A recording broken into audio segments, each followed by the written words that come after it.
Is it normal? I can't. Morning and welcome. You are on the mountain with Rick, and it is time to get off the cuff with Kevin. But first, how do you take your coffee? Depends on the quality of the coffee and depends on the cup. It does indeed depend on the cup as well. How are you doing today? I'm good. I'm as usual chronically tired, but otherwise feeling very well. How are you? Pretty good, pretty good. As you know, but most of our viewers might not. I had my first day of work at a new place last night, so that went fairly well, and I'll be going back tomorrow, so Uh, that's even better. yeah, no, that's really awesome. I'm always fascinated by the world of professional kitchens and the hierarchies and you know almost like anthropological subcultures that prevail with them because they've been so mythologized by folks like Anthony Bourdain and I have just like I have a friend mostly who's a chef. So and it's weird because there's like this departure from that archetype, but there's also some similarities. So it's just quite an interesting profession. That is definitely true. There's a lot to it, and then there's also the people that you work with, because there is nobody sane who works in a restaurant for longer than a month. It's funny because um, my friend who's a chef once told me that at some point everyone who couldn't fit in, like the degens, were all becoming cooks and chefs, and then that stopped, and they all started becoming barbers. So I'm wondering to what degree that's true. I can't definitely cannot speak to the barber side of things, but it Well, never actually stopped in the kitchens. Like seriously, it's like there's kind of an unwritten rule about touring or traveling, going mhm. different places. If you ever need to find something that you can't really ask the average person about, go Ask to a a cook. restaurant, treat your wait staff really well, and ask them. Yeah, Meredith and I were in Norway, in Bergen, at a restaurant called Lysverket, which I'm sorry. Say again. Lysverket, Lysverket. It was Michelin listed. I think it has a star now, but it didn't have at the time. And like with most places, it had French waitstaff. In those fancy pants Michelin restaurants in Scandinavia, because the French guys go to do they call them stages, like internship. Um, and no, everywhere we go, we're really friendly with wait staff, and we tip well, and it's just like it's so interesting to get to know these people. And in that case, we just got a ton of free pours of wine, a few extra things, some great conversation with him to the point where the floor manager thought he was harassing us, and we were like, no, no, it was, yeah, you're just right. The paradox is like you have these people doing rails of coke to work their 12-hour shifts in those hot kitchens, all the while there's kind of a military hierarchy in the form of the brigade in the kitchen. So it's Yeah, just chef. we shift. Yeah, no, it's so strange to me. What do you think about that, Rick? Um, I mean, I wouldn't quite go so far as quasi-military, but the hierarchical structure is definitely strongly in place, and it is interesting to work in. It's very similar in a lot of ways in terms of like the chain of command and Mm-hmm. how much it sucks to be the guy on the bottom of the totem pole. The But bitch, like little private, until someone else comes in and you're not the bitch anymore, right? yeah, even though not necessarily. Like, Oh, promotions are not just based on time. fair Much enough. like within, the military itself. Like, it doesn't matter if you've been in for 20 years, if you're a piece of shit, you're still gonna be low rank. You're not gonna make sergeant or fucking staff sergeant, Yeah, whatever. Like, my buddy used to call. because in the kitchens he worked in, which were relatively fancy kitchens in Toronto, Canada. By the way, I've never lived there and I never would. For the record, I have. Say what? I have. Wait, you lived in Toronto? I was born in Toronto. Do you remember Toronto though? Not very well. Great.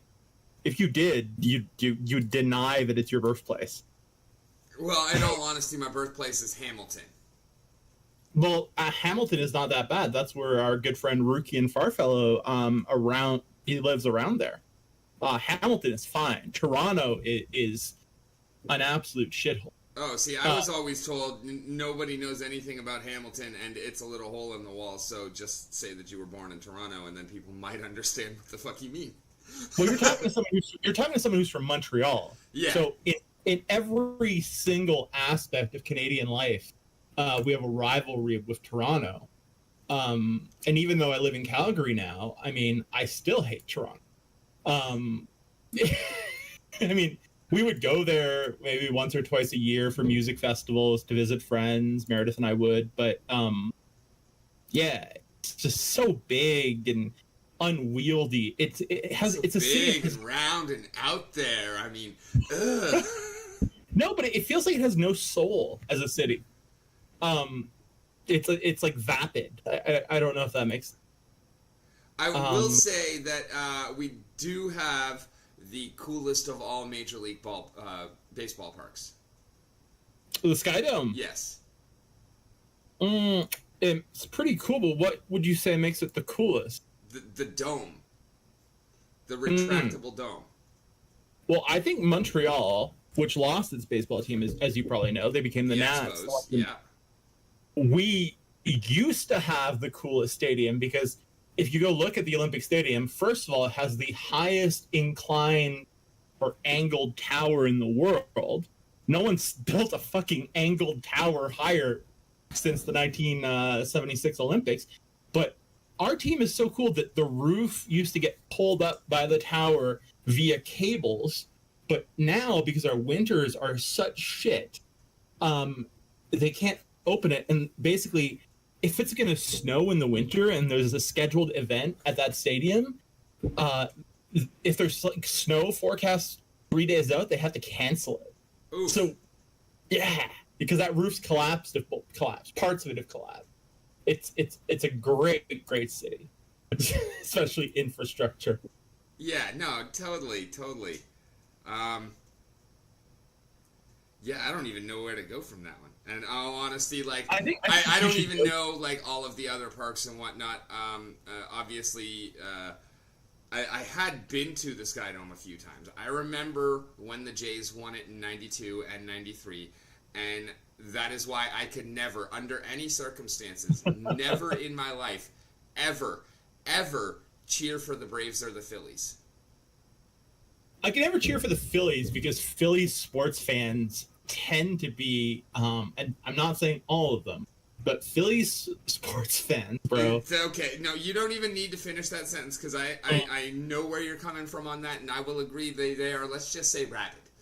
But man, I mean, yeah. I was actually going specifically for the fact that these two particular teams lost the World Series to the Blue Jays. Oh, I didn't, I was just so pissed that the Blue Jays were winning things as a kid because, that hatred for Toronto is instilled young. Yeah, I get that. I didn't realize who they'd lost to. I realized that they'd won those 2 in a row, or 2 in 3 years. I'm not sure which. No, yeah, the Jays won 2 in a row. They beat the Braves in '92, the Phillies in '93. Oh, wow.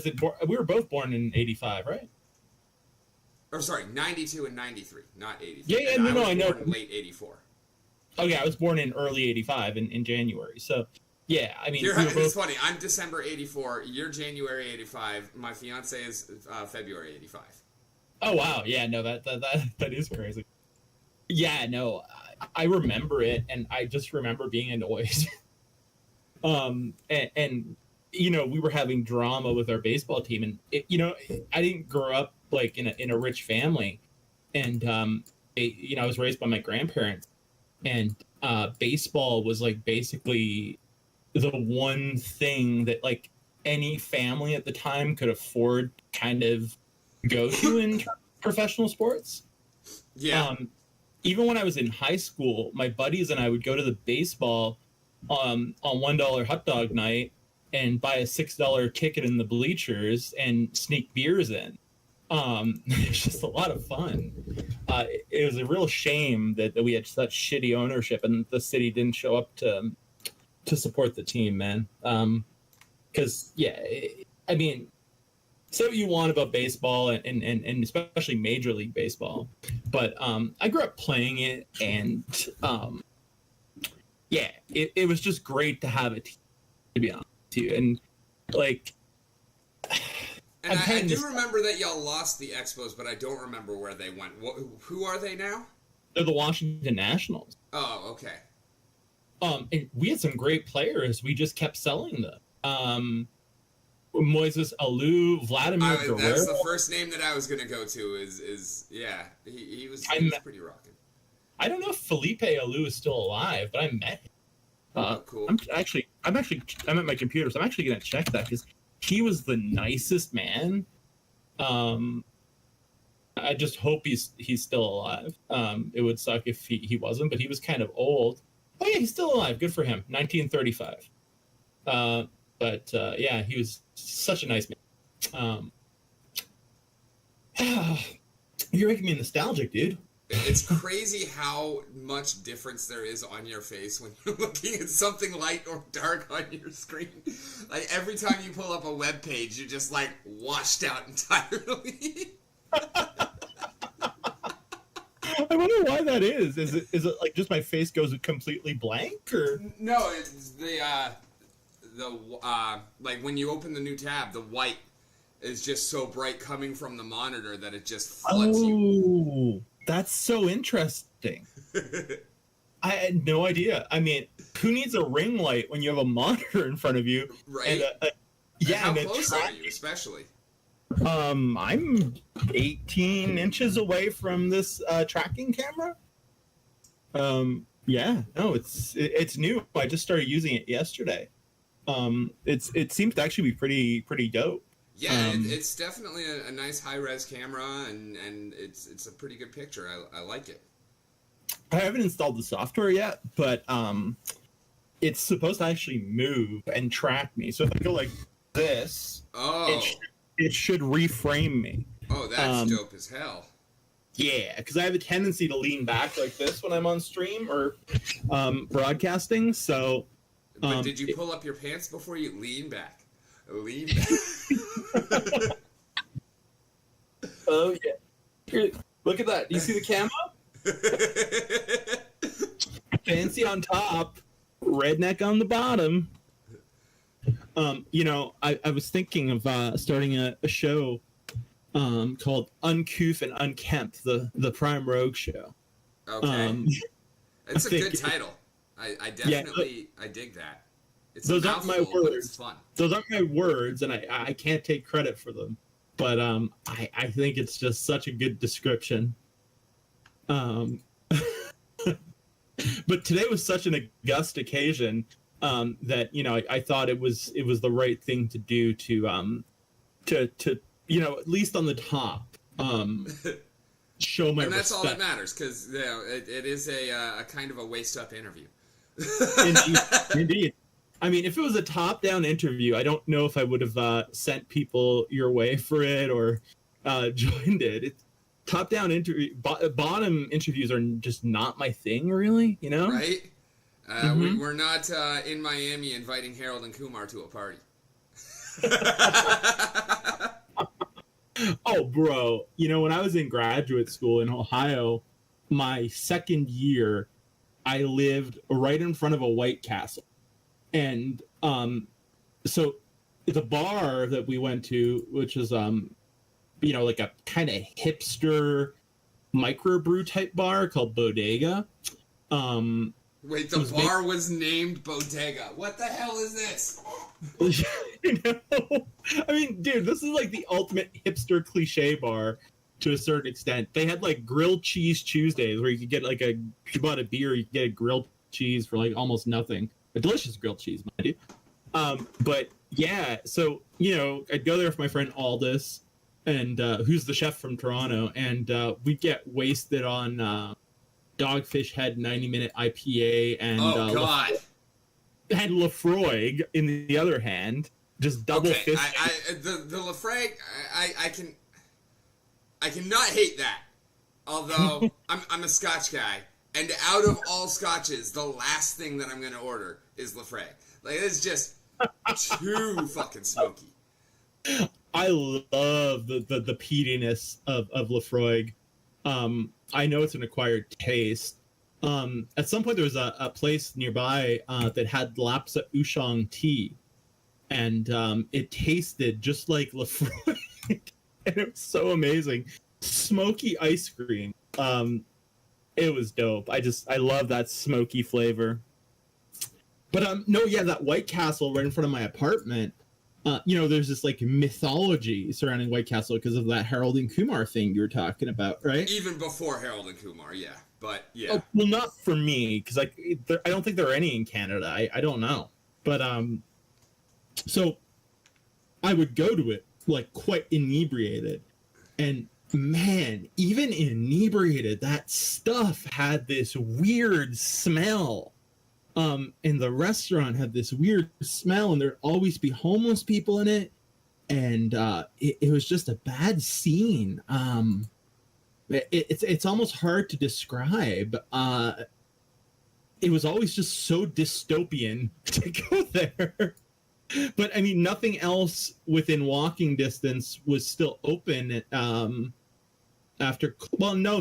that's not true. There was a pop-up stand pizza in a parking lot next to my house. That feeling when you'd rather go buy stuff from the pop-up stand than the White Castle. Yeah, but the pop-up stand had good pizza. And they used to have this thing called slut sauce, which was a mixture of all the sauces. But then, politically correct shit came around. So now I think they call it unicorn sauce or something. Yeah, just like you do. It's a little disappointing, but I mean, I guess they didn't want to have their sauce canceled. Sorry for that rant. Right. Yeah. But I know those were exciting times. Those were very, very exciting times. Yeah, it sounds like fun. We are almost 20 minutes in already, and I have not yet asked you my first question. So I know you prepared for it a little bit last night. So, are you surprised? What was your first game? Well, that's a good question. And I knew that was your first question coming into this. And that's weird. It's really hard to answer because my father, when I was a kid, had what we called an XT computer, which was one of those old IBM machines. And I would go over to my father's house every weekend. Well, not every weekend, every second weekend. Although I try to avoid it. I mean, I just didn't like him. He was kind of a piece of shit. But when I did, I'd go to play computer games. And the first games I remember, the one that most vividly pops to my mind on a 5 1/4-inch floppy was Commander Keen. The thing is, I don't remember what you did in Commander. It just felt like the graphics were just so far superior to any other game of the time, and that it had like an actual storyline and plot that just wasn't present in terms of depth of field in other games. But at the same time, I mean, I also remember playing the original Wolfenstein, and then I remember Doom and Warcraft 1. I just don't know which one came out when. Right. No, fair enough. And I know it's not really the easiest question because not everyone has the most vivid memory necessarily of their first game. Like for me, for video games, I can say that at least the first one that really got me is Diablo. But that wasn't the first game because I've been playing D&D for years already. How old were you when you started playing Diablo? At like release day. So I don't No, remember but when I feel in like it came out 1991 when I it was. was, but it was in 1991. Like, What? Diablo came out in 1991? I believe so. I'm sorry, I need to check, If I remember confirm it. Because I remember playing it too, but I see when I envisioned Diablo, I envisioned secondary school, which would have started in 97. Let's see. Diablo 1. Yeah, 97. Wow. So I was playing this when I was, wow. Oh no, 97. I'm right. It came out when I was in high school. Not 91. Okay. Yeah, that makes more sense. Fact check. All right, well, maybe I'm just looking at the numbers wrong. Yes, mentally, 7 and 1 almost look the same. Yeah, that's what we're gonna go with. Yeah, no, because it's really weird, right? How you can. I really feel that, especially with video games, it's so easy to confabulate or like just maybe blend them all together to the point where they form one coherent whole in terms of our memories of them. Yeah, that make and sense? honestly, like as I was saying that there, because like when I said I've been playing D&D for years at that point, it's like then it couldn't have been 91 because I got D&D in 92. Like Yeah. it was my 8th Christmas right after my 8th birthday is when I was given the red box. Yeah, and I remember that and here it was an orange box for them. Like they had a basic D&D that was not the AD&D. No, mine was my introduction was the AD&D red box, but Okay, I got the D&D orange box, and about 6 months later, I got the like the 3 different manuals for AD&D, and we'd play at lunchtime in secondary school because we had an hour and 30 minutes for lunch, which holy is crazy. shit, Yeah, that's it's a long ass fucking lunch, and yeah, that is enough time to bust out some dice. And I mean, you're not going to get in a full session, but you'll get in enough that it's worth busting out the dice. If you got an hour, don't even bother. It's not worth it because it's going to take you 40 fucking minutes to set up and tear down. You got 20 minutes. But we were playing every day, so we were just set up.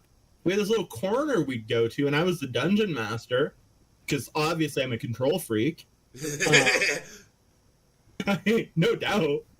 And it worked out pretty well. I mean, come secondary 3, which is like 9th grade, that turned into getting high and playing football. But up until before that, it literally went from playing D&D and or chess and being like so fucking pure to getting high, playing football, and then worse things as high school went on without ever getting in any trouble. Because I went to like this kind of the best way to translate it is kind of like for the gifted. Okay, yeah.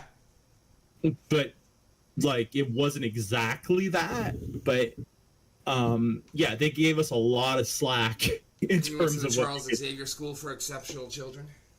No. It was l'École Internationale de Montréal, the International School of Montreal.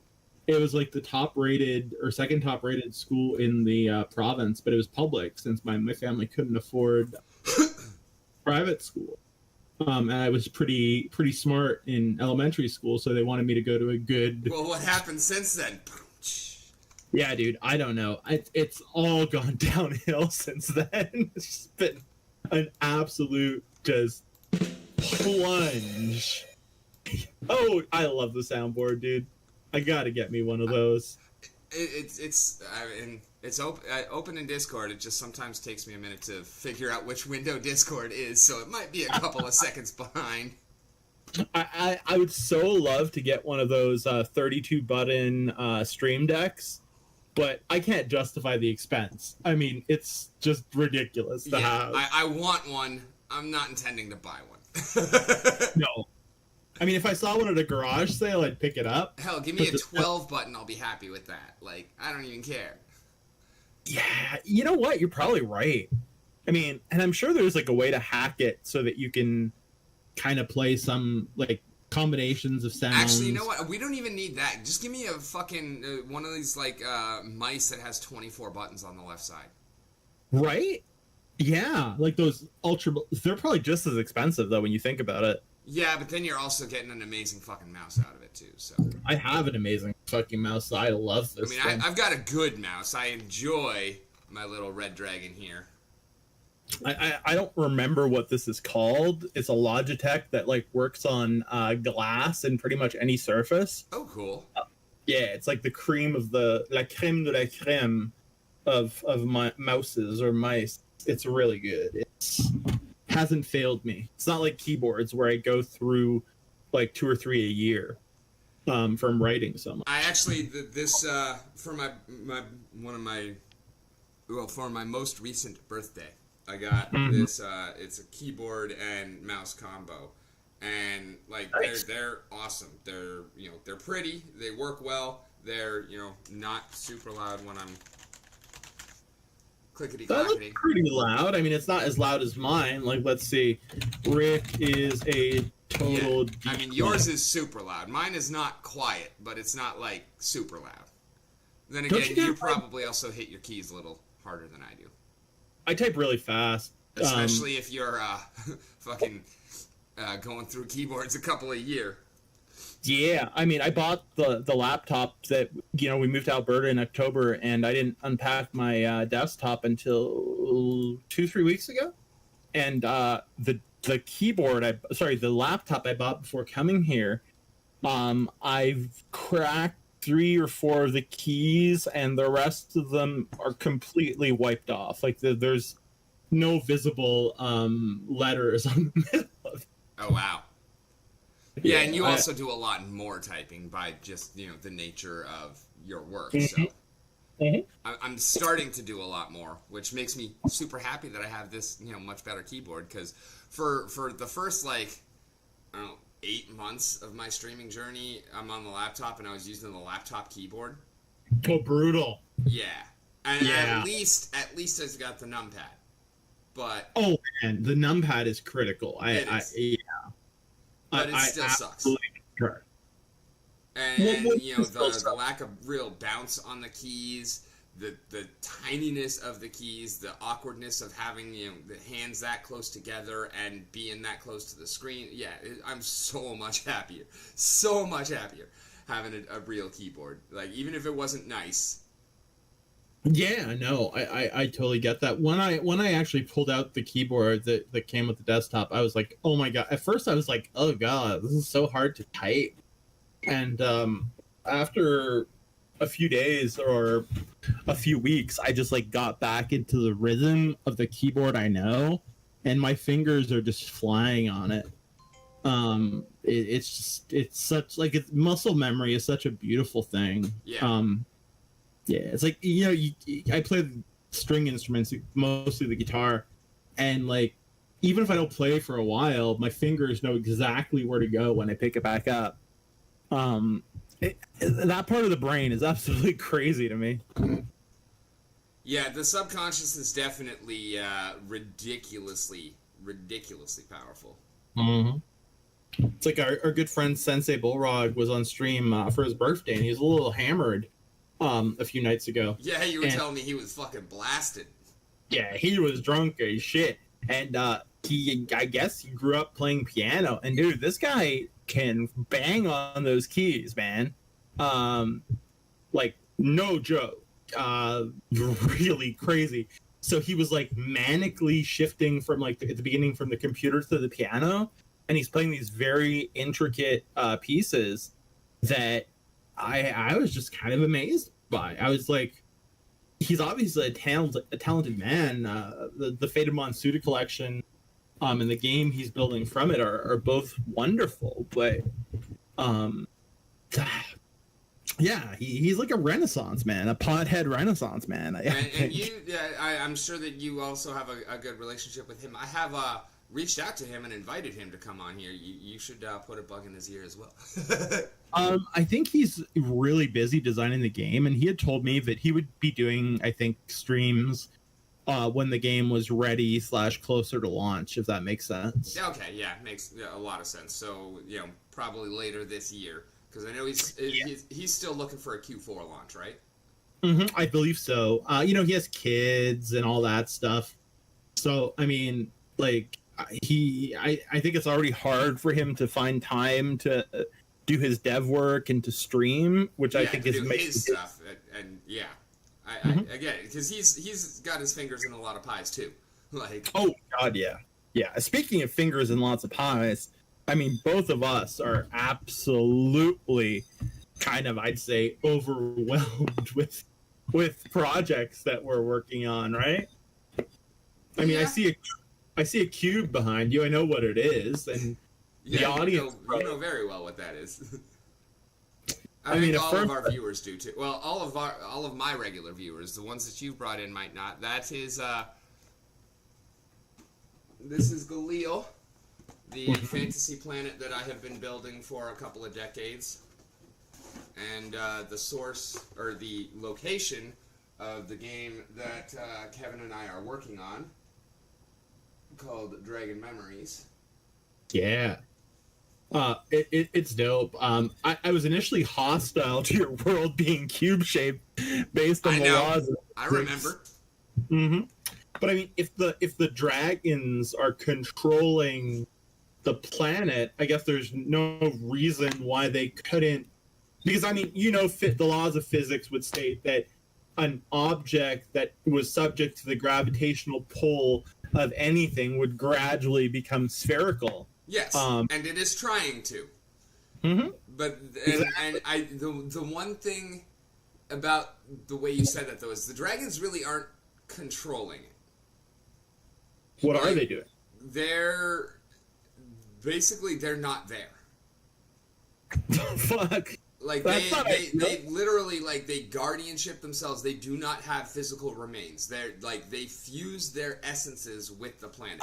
They're not really exerting control over the planet so much as the planet is reacting to them.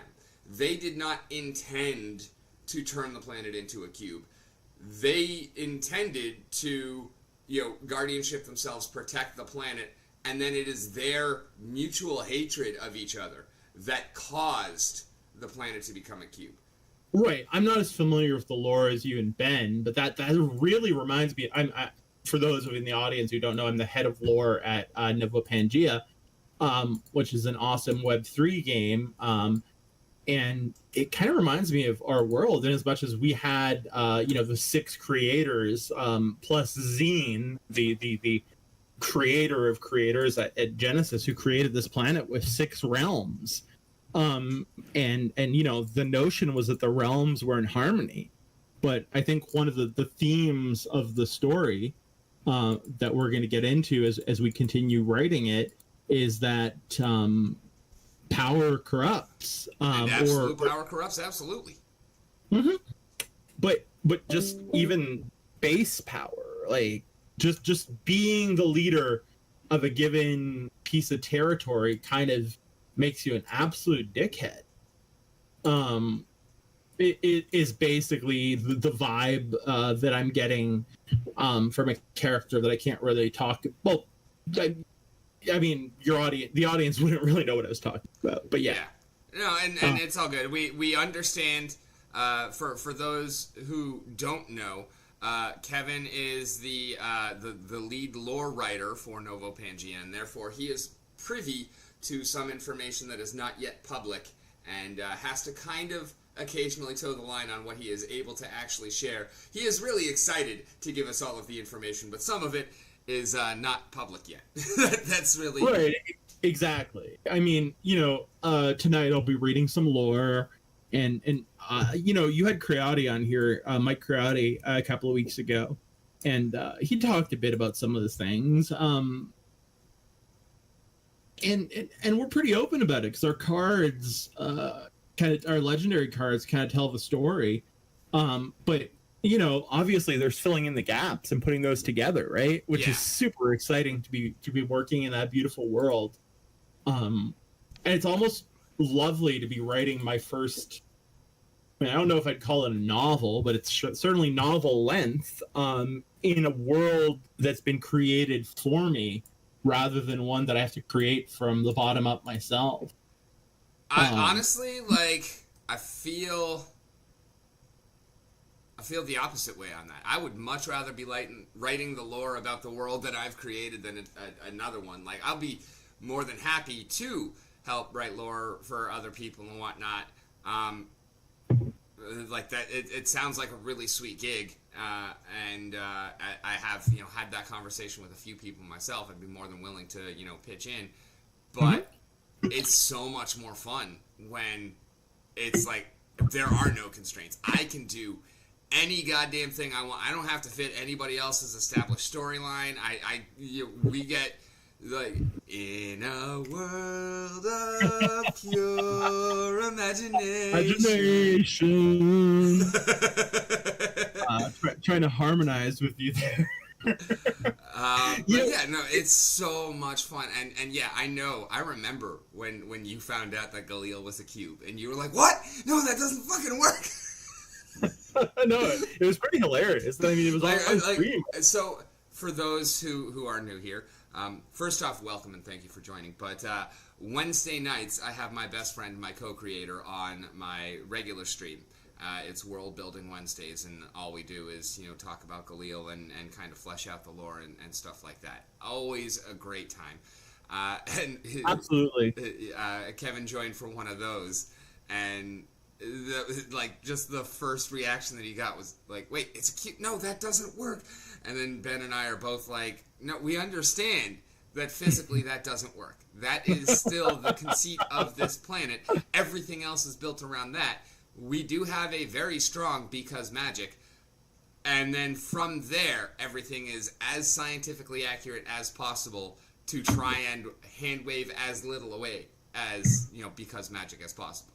That being said, we also do have another, like, if we do have to hand wave something away, it's not even because magic, it's because Kofio, because we do have a goddess of chaos who is just absolutely ridiculous and at any time is ready and willing to do any fucking thing just because.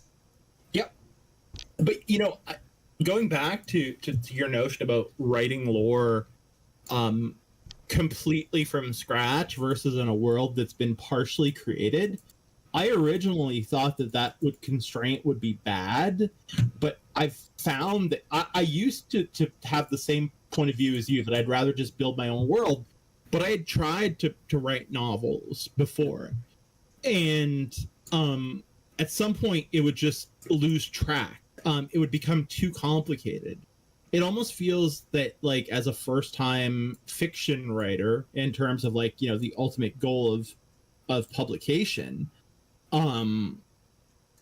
it feels like this is like a valuable lesson in terms of delimiting like the rules of the world and when you throw in the complexity versus when you're just building up like the basic lore. Yeah. And then you can go back and add the lore that kind of develops as you're writing. And Creati, Mike Creati and I, from Nova Pangea, he's the founder, CEO, or whatever his position is called now. We have a call every week. He's so passionate about it, and we spent a couple of hours discussing just minute things. And it's just because he's so into it. But he's also so open to other ideas that so far it's been a great creative partnership for me. I mean, we'll see how it goes, but I mean, I intend to keep writing fiction. Just writing fiction is not fucking easy in terms of the world of publishing, right? No. Yeah. And I guess that's kind of the difference, because I mean, you're right. There's a reason why we do have that ancient quotation that restriction breeds creativity. Like, it definitely. Oh yeah.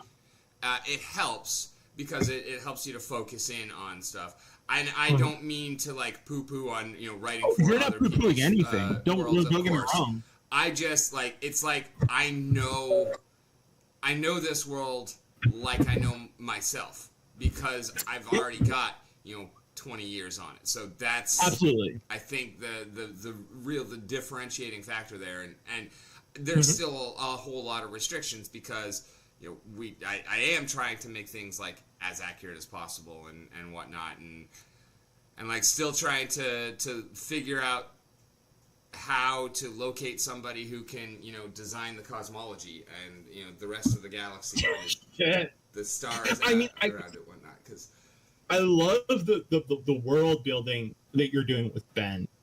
But as I've told you, and I'll tell you again, given that I'm involved with a game that has lore, I feel like the world you're building is so beautiful, but you're not going to be able to fit all of this into a game, into one single game. I 100% understand that.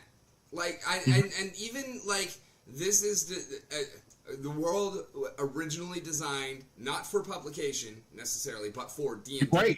Right? Yeah, and for your imagination and for, presumably quite a few drugs at the time, given that I think you were in... I would say that there are not zero involved. there are not zero drugs involved in that. Yeah, exactly. Right? But like, with it being designed for play, and it's like also designed as relatively sandbox world. Like I have a campaign, but that's just like for the beginning of the story, kind of like this interview. Like I know that we're going to talk about coffee, and I know that we're going to talk about your first game. And then other than that, I don't fucking know where it's going to go because I'll let you lead the conversation and we just have a great conversation. And that's kind of how I run D&D as well. Like, we're going to start here, and this is the first thing that's going to happen.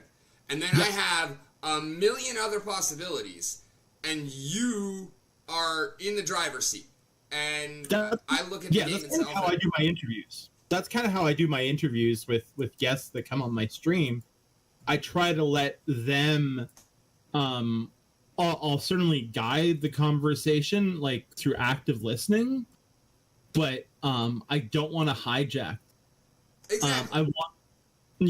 But the problem, now that you've put me in this seat, is that I could, in all honesty, knowing myself, I could probably go for 6 to 8 hours, which is, evidently a very long time. But that's literally happened to me with people like your dev, Mike. I've had him on a stream that was supposed to last a few minutes, goes on for 6 hours. Yep. Louis Pixel Minis, we're literally doing a sound test, turns into a sound check, turns into a 6-hour stream. Shit, just me and you every night. Pretty much. Pretty much. The last 3 nights, like it's like, all right, I'm gonna get off at 2 o'clock, and then we're still talking until 4 or 5. The ratings must be amazing. And definitely the first time when you joined and like my 2-hour stream turned into 7. I know how that goes, and it's really cool to be adaptable and able to adjust on the fly and just continue. I would not be able to go for 6 hours because in about 3 hours and 15 minutes I have my call with my daughter. That's amazing. I love it. But we still push. I'm not saying I have the ambition of go. I need to sleep because I have a Novo stream tonight. Yeah. But I'm just saying, like, knowing myself, when I'm engaged in interesting conversation, it can, like, I don't really notice the time going by. So I think that has something to do with, like, teaching university, because when you're in that role, even if the class is not paying attention, you kind of have to be adaptable, and you have to try to gain their attention, really. And sometimes, it can be via a non sequitur. Like, when I was teaching at Ohio State, one day, it just, yeah. Oh, we don't give a damn for the whole state of Michigan, the whole state of Michigan, the whole state of Michigan. We don't give a damn for the whole state of Michigan. Then you better drive a fucking Ohio. Come again? Then you better drive a fucking Toyota. This is a Honda house, sir. Okay, fair enough. A Honda house here. So, no, we don't give a damn. I mean, this is a Buckeyes house. We don't give a damn for the whole state of Michigan. And we are not blue. I hate to break it to you. But yeah. But yeah, no, one day at Ohio State, the Westboro Baptist Church was coming to do its shit. Oh, God, those assholes. Yeah, but yeah, class wasn't going well. I knew Westboro Baptist Church was protesting near the student union or whatever the fuck they do, their performance art, whatever you want to call it. So I'm just like, hey, class of seniors, let's go take a field trip to go see what Westboro Baptist Church are doing. And, you know, I'm 24, 25 at most. I'm a third-year PhD student. And I'm barely. Some of these kids are older than me. Some of them were people who'd served in Iraq. Yeah, I'm just like smoking cigarettes, leading them to the Westboro Baptist Church, coming back to class. And then we had a great discussion. It really is about being adaptable. I think is really the key element to you know, conversation. Podcasts, teaching, streaming. I hate the word streaming, but you know, all these things.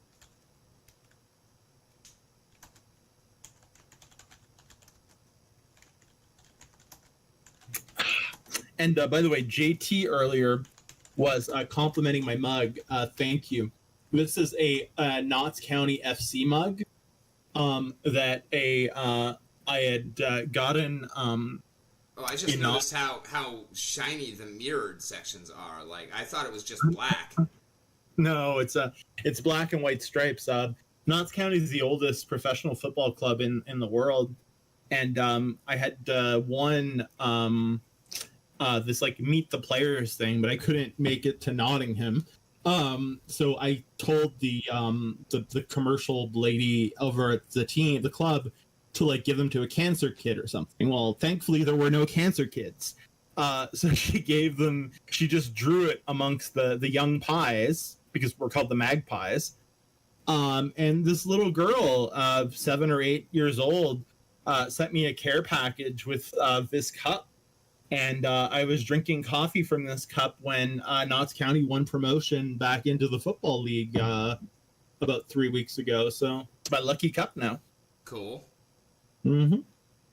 So back to coffee. I don't really have a lucky cup. My favorite cups are all based on size.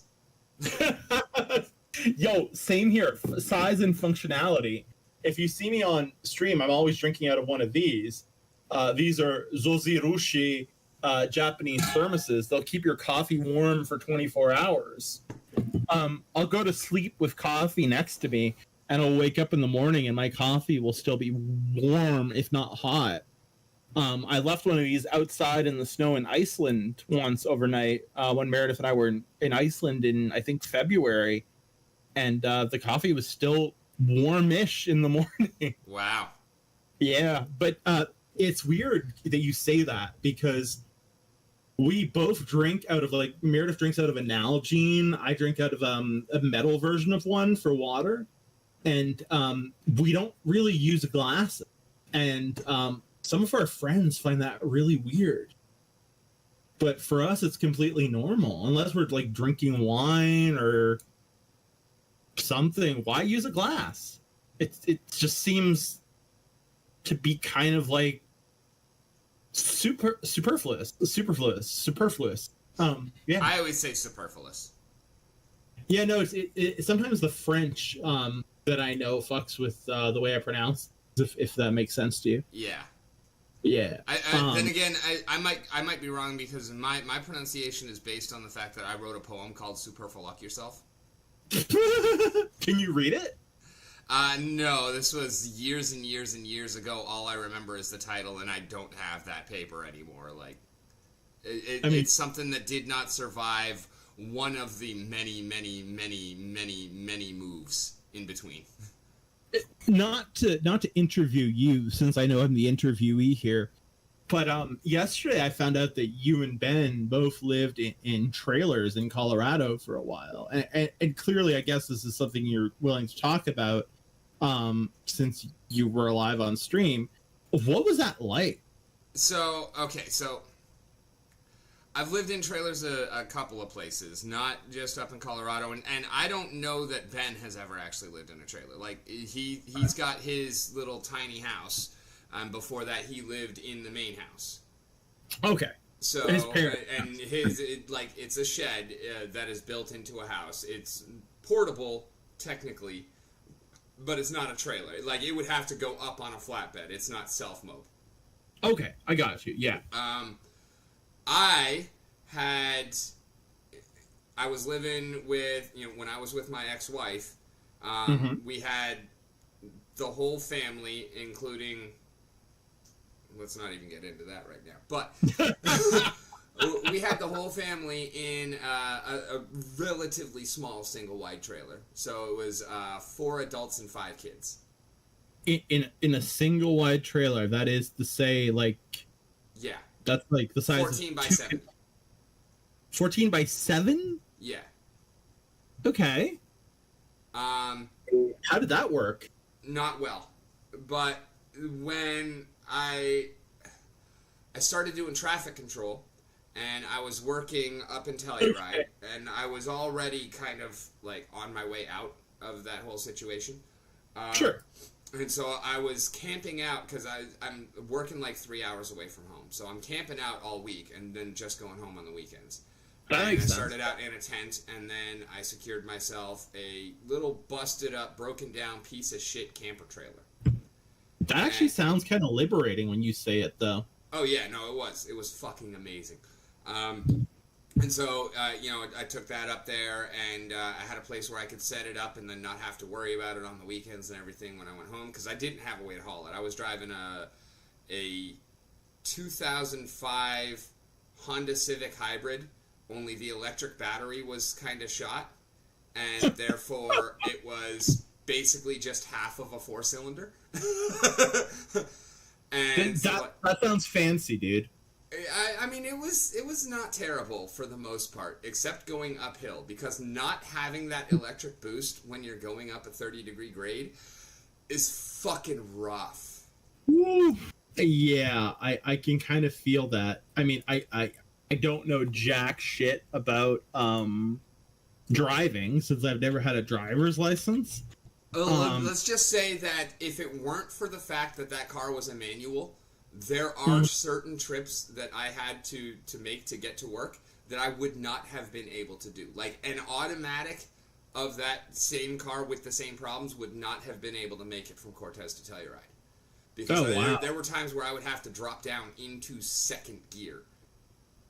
I don't know what that means, but I bet you that's not a good thing. That means I'm driving on a 65-mile-an-hour highway, and I'm having to drop down to like 30 miles an hour just to make it up these slopes. Oh, because the gear controls the degree to which the tires get traction based on rotation, right? It controls the torque. The torque, yes, that's it. So basically, like, I've got to like hit the beginnings of certain hills doing like 100 to be able just to get the momentum to shift down. I get. Oh, yeah, and then to be able to still be doing like 30 by the time I get to the top of it. I got to hit the bottom at like 100, 110. Because I'm going to lose that much momentum just going up, and because I don't have that boost from the electric motor, like, I can't do anything about it. So I'm starting in 5th gear, and then as I go up, I'm starting to lose momentum. I'm having to downshift in order to gain torque to be able to keep speed, and that's kind of how that's building up like that. I feel like I know more about driving now. Meredith drives, and we drive. We have an automatic, and Meredith, her from what I know, her dad like wanted to teach her to drive a manual, but her house, where she grew up, there's this terrifying hill where like a lot of teenagers die, and I think that might have been making it very difficult to learn. And so she never learned how to drive a manual. But I'm almost curious. I think if I do get a driver's license at some point, I think I'd like the control of a manual. There's no question about it. I absolutely, hands down, hardcore prefer manual to automatic. Like, automatics Right. are just boring to drive, and yeah, you've got so much less control over your vehicle that like manuals are it. And and there are side benefits as well. For example, I can't tell you what year this stat came from off the top of my head, but it was within 10, 15 years, something like that, within that range. There was a year where it was reported that approximately 83% of all attempted carjackings failed because the would-be carjacker could not drive a manual. I love it. Like, that's hilarious to me. That is fucking ridiculous. And, of course, I learned how to drive on a stick. My daughter, my oldest daughter, she, at 11 years old, was able to drive a stick. Wow. Because we taught her from as soon as she was old enough to sit in my lap and be able to see through the windshield. Like, I was taking her out to parking lots and having her, just have her legs on top of mine, feel how the movement on the pedals go, because she can't reach you'd them yet. actually let her have some influence on the pedals. No, I mean, she couldn't reach them yet that early. But, as soon as she could see through the windshield and reach, from my lap to grab the steering wheel, she had hands on the wheel, her legs on mine, feeling how the wheel moves, feeling how my legs move on the pedals, and then once she could reach the pedals, then we started her working the pedals herself. And there were times where I, get out of the car, get to a parking lot, put her in there, get out of the car, walk away, and start filming, and just watch her doing laps and shit like that. And 11 years old, girl could drive a motherfucking stick. Cool. How old is she now? Probably almost getting her license now, or at least learning from it. She'd probably be 14, 15. I love it. That's great, man. The fact that that she would learn that young, I kind of dig it, to be honest with you. I started driving at 9, 10, obviously not legally or whatnot, but I started learning, and then and I started learning to drive in Detroit. In Detroit? In Detroit, yeah. That sounds like a pretty bleak place to learn how to drive. Terrible roads. Well, no, you haven't seen terrible roads unless you've driven in Montreal. Oh, bullshit. I have driven in the res, sir. Oh, you've driven on the res? Yeah, okay. In Colorado?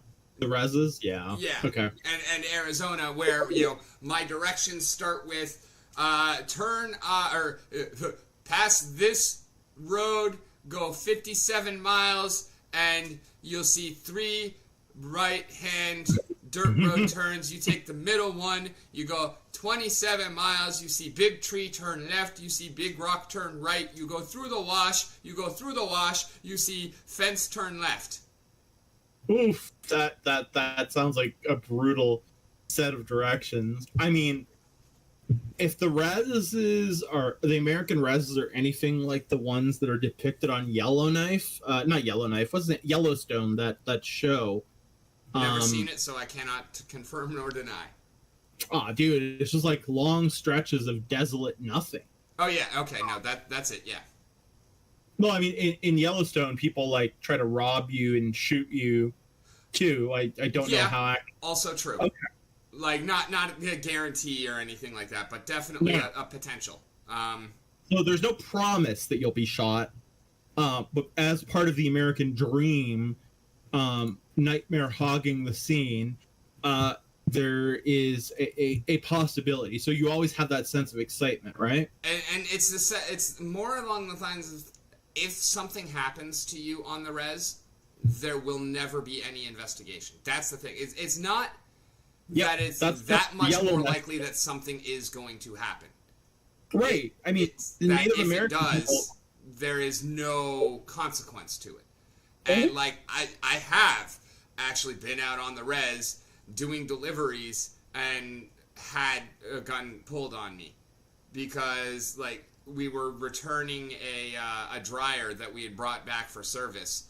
And when we picked up the dryer, I noticed there's this big-ass fucking scratch on one side of it. So I reported it to the lady of the house as we were picking it up. I noted it on the paperwork. We picked it up. We took it back. We fixed it. We brought it back. We delivered it.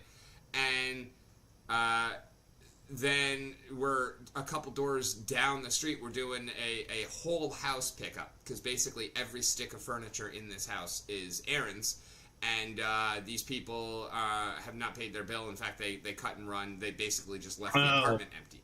So we're picking up everything, and I'm in the middle of taking out a love seat because I did not like the person that I was working with that day, and so we had already been kind of fighting a little bit and whatnot. So I'm just like, fuck it, I'm not waiting for his help. I just beast mode this fucking love seat by myself and just stand it up on one end and then kind of back into it, and then big ass arms doing the fucking wings behind me, just grab the motherfucker and I get to the door, and then I struggle the fucking thing out the door. I get it out and I fucking pick it up again, and I'm walking like out around the corner from the door to the truck to get it loaded up, and I see that my fucking coworker's there like this, and like then the dude walks around the fucking truck, and he's got his fucking gun, and it's like he's just pissed off, and I'm like, I diffuse the situation. I'm like, I've got proof right here that we did not damage your shit. She signed it. The shit was damaged when we picked it up. Blah blah blah. And I ended up fucking talking him down, and then we ended up picking up all the shit from his house a couple of weeks later after, because like after that we're not going to do business with you anymore, naturally. Yeah. And it's just like pretty fucking crazy shit. But yeah, it's like my ex-wife, her dad was a trucker, and he died on the res, and there were fairly suspicious not suspicious. I don't know what that is, but fairly suspicious circumstances regarding that. He had never had an accident. He was almost 1 million miles safe driver and whatnot. Like and I know what that means. I'm 1.5 million miles safe driver. Like, right. Dude knew how to operate his truck, and he just basically drove off a cliff. That's weird. Yeah, I mean, and he was on the res, so there was no investigation or whatnot, and there was one witness. Yeah, she was definitely not a sober person. Ew. Shall we say? And so like we'll never know what happened there. No, I mean there's no investigation, and I don't know about the United States, but jurisdiction in terms of like indigenous people's sovereignty. That's exactly it. They're sovereign. Like there is no FBI, CIA, no jurisdiction on res land. So your only option would be to go BIA or whatever the local authorities are. But if you are not one of their tribe, they're not going to investigate their tribe for you. No, and I mean, given the legitimacy of a lot of their grievances, I kind of understand it. Oh yeah, no, I mean, absolutely within reason, because we fucked them over so goddamn hard, and yeah, no, I understand. I'm not saying that it's without reason, I'm just saying... Oh, I know you're not. But it's kind of one of those weird things where, like, it's not reasonable, but we almost give the benefit of the doubt just because... Yeah, it's not reasonable, but it is understandable. Something like that. I don't even know if understandable is the right word. It's just, it is what it is kind of thing, right? Yeah, and I mean, it's sad. It's the state in which a lot of them live is just abysmal. Like, I don't know what the reses look like up in Canada, and this is obviously not true of every res. This is only true of a lot of the reses that I have been on, and not even all of them. Because some places are really fucking nice. They're absolutely incredible. They're beautiful. Most of the people are fucking beautiful. Like, just absolutely wonderful. But there's a lot of that, like, we kind of relegated them into the worst parts of the country, too. That's where the reservations are. Yeah. They're in the barren desert. They're in... Yeah, no, so fucking barren. Yeah, like the what they have to work with is minimal at best. You know, to put the good spin on it, they're working with a minimalist, you know, kind of area. But further, what has been done with it. Yep. And a lot of ways that's, you know, due to the casino culture and to a lot of like there were some of the tribes around where I live where, you know, residents were getting paid $6,000 a month just for existing, like for being part of the tribe, because they had really successful casinos, and so the tribe just got kickbacks from the casino, $6,000 a month. And then there's other places where they don't have a casino, or where their casino isn't doing too well, and where they don't, you know, get paid, and just the differences between those two are just also insane. But then there's also like even the one like a lot of the Navajos, they're not getting like $6,000 a month, but they're still getting paid, and they're just, you know, they're more than happy to just live off of that. They blow all the money. They have like generations upon generations have never had a job. Jesus. Have never worked. Well, they never anything. had a chance to have a job that's either. A big part of why the reses are as trashed as they are, because yes, you're starting with a kind of a bad ecosystem, but then you're also not taking care of anything. You're not building anything. And again, I'm not saying that this is true of all of them. Yeah. But in a lot of cases it is, and it's just a compounding problem. And right. It's kind of like the whole reparations argument. Like, am I saying that the system is okay the way it is? Absolutely not. It is completely fucked. But I don't think that reparations are actually going to help anything either. It's just going to further compound the problem. What we need is a paradigm shift in the way that we think and treat each other as a fucking species. And I think you're definitely right about that. Personally, I don't think I support reparations. I can't even say that, because like the idea behind it, I do.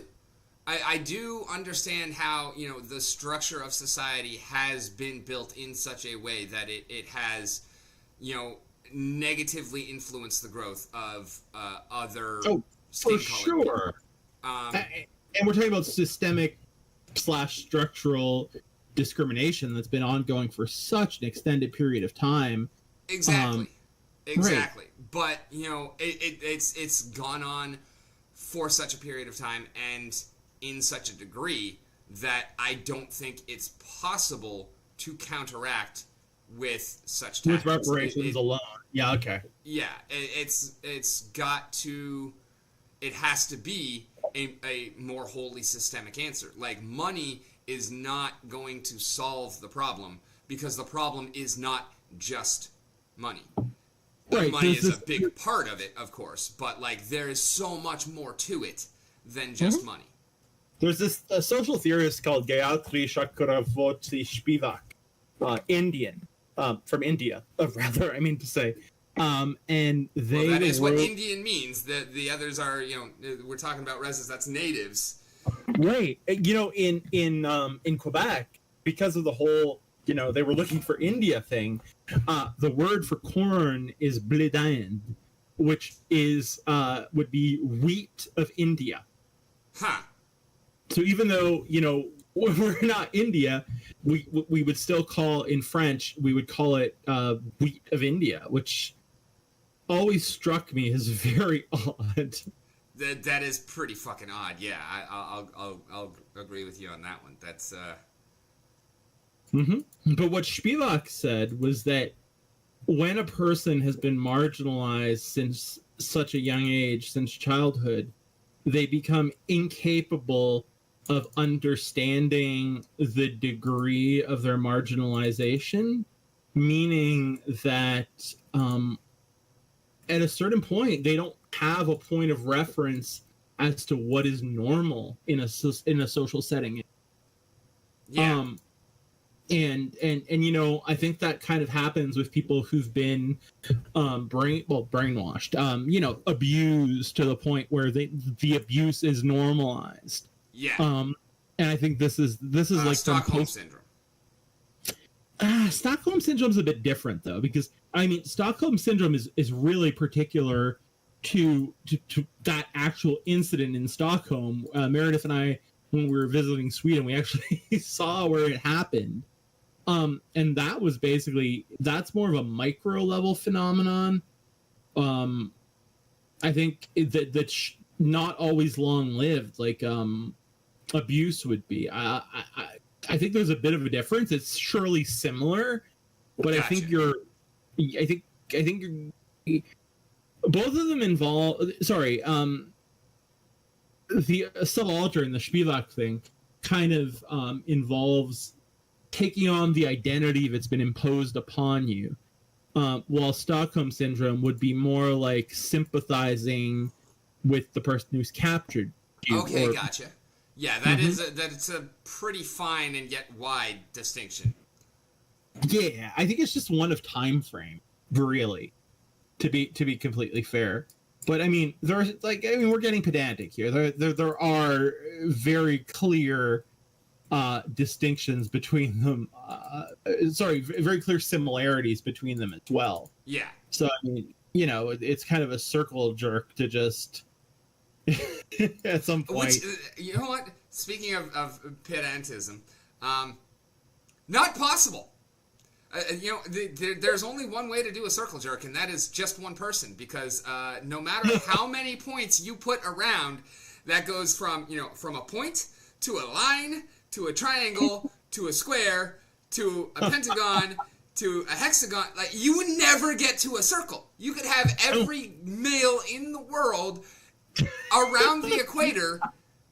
It's still not going to be a fucking circle. You know what it would be, though? A cube. I mean, I'm pretty sure that Galileo was created to facilitate circle jerks. I think. Sorry. I don't think that works at all, sir. I think they could just. How do you get from one side of the cube to another again? Is it like ladders? You have to figure that out.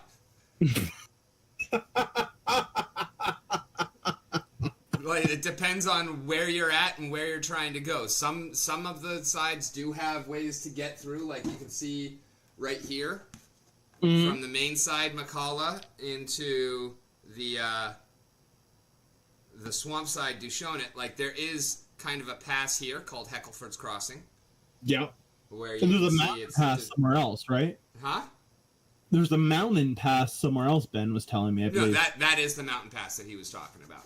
Where there's kind of like a crack there in between the mountains where it's a difficult crossing, but it can be done. There is an Underdark here. So, like, you can go through caverns and tunnels and shit underneath, and that's probably going to be the easiest way to non-magically travel in between sides, but it's going to also be dangerous because Underdark. We don't have Drow. Oh. We have Underdark without Drow, because I love the Drow, but not only do I not want to worry about TSR and Hasbro with copyrighted content and shit like that. Also, I think that the Drow just... I feel like an Underdark can be a whole lot more interesting without having that one kind of super... Because basically, Drow are the Underdark, and the Underdark is Drow. Yeah. Like, I feel like I can make the Underdark a whole lot more interesting by not having that one kind of ruling subgenre. Also, the world is all about elves already. I don't want Drow and more elves. Like, that's also a big part of it. I'm building right now tonight on the Nova Pangea stream that we do on Thursdays. We're doing the Shadow Realm Temple. And the Shadow Realm are kind of like undergroundish in as much as it's not fully thought out yet, but I think we think a lot of them live in like cave systems or underground because of some of the lore. And, it's the realm I know the least about. And it's just so interesting to write it. So it's probably also the realm that's going to be featured the least, or that at least comes in last, in the book. Okay. So, it's kind of a very interesting path to building it, to writing it. It's yeah. I'm not worried about it, but it's a challenge because the other ones feel so natural to me. This one seems to have less of Gotcha. less there already built. But I still need to reflect the ideas, and that's where I guess you would say that building lore in someone else's world becomes a little bit more complicated. Yeah, and going back to that conversation, I think it's really more about the fact that it's not having to ask permission, not having to check with somebody to make sure that, you know, my vision fits with their world because it's my world, so obviously it fits. I think that's really the part of it that I was getting at.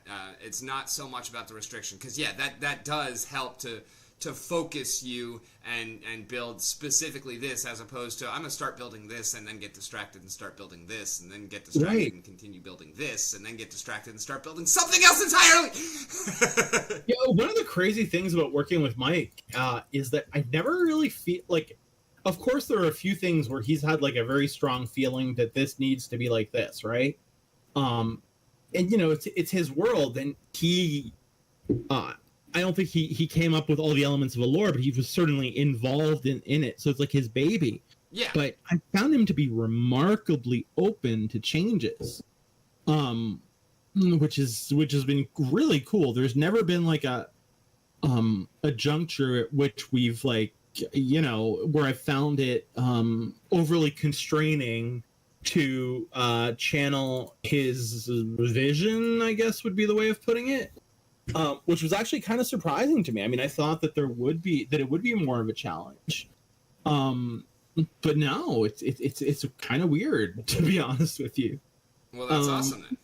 I mean, yeah, but I think it really depends on who you're working for and who you're writing for. Oh yeah, always, of course. I mean, the client determines everything, and pretty much anything. Like, and it's almost like he cares so much, which is why he's so open to some changes, I think, because he wants to make it right and he wants to make it good. So it's actually a very sweet gig. It's just fun. I'm really enjoying it. And yeah, I mean, you know, there is a bit of like a sensation of pressure, because you know you want to deliver and you want to deliver something good or amazing, but that's all me putting pressure on myself, right? yeah. So I'm fine with it. And yeah, and I mean, it's going alongside a game that's going to be beautiful. And I have a feeling your game's going to be beautiful too. So I'm very excited for Dragon Memories to have its first alpha build and to start seeing the world in the gameplay. Yeah, I'm also very excited to really get something, you know, visible out there, because like I said, I've been working on this for, you know, decades, but like visually, all I really have is that model behind me, which is really cool, and it's been a lot of fun working on, and it's you know, continuously getting better as well, but like, yeah, to actually see the world take shape and be able to explore it, like, visually. Go away, Falcon. I don't want you in my yard. I understand that. I mean, I love him. He's a beautiful fucking bird, but like, I feed birds here, and I don't want my fed birds to become bird feed. So Right. No, I yeah, I absolutely hear you. I mean, that would be quite sad. I think when I lived in Ohio, near my house, or near where Meredith was living at the time, I don't remember this story perfectly, but I feel like there was a falcon that swept down in the middle of the day on King Street or King Avenue or whatever it was called, and picked up a little dog, which is just so fucking tragic. I've seen that actually happen, only it wasn't a falcon, it was a hawk, and it was a prairie dog. But it was actually, it was Father's Day.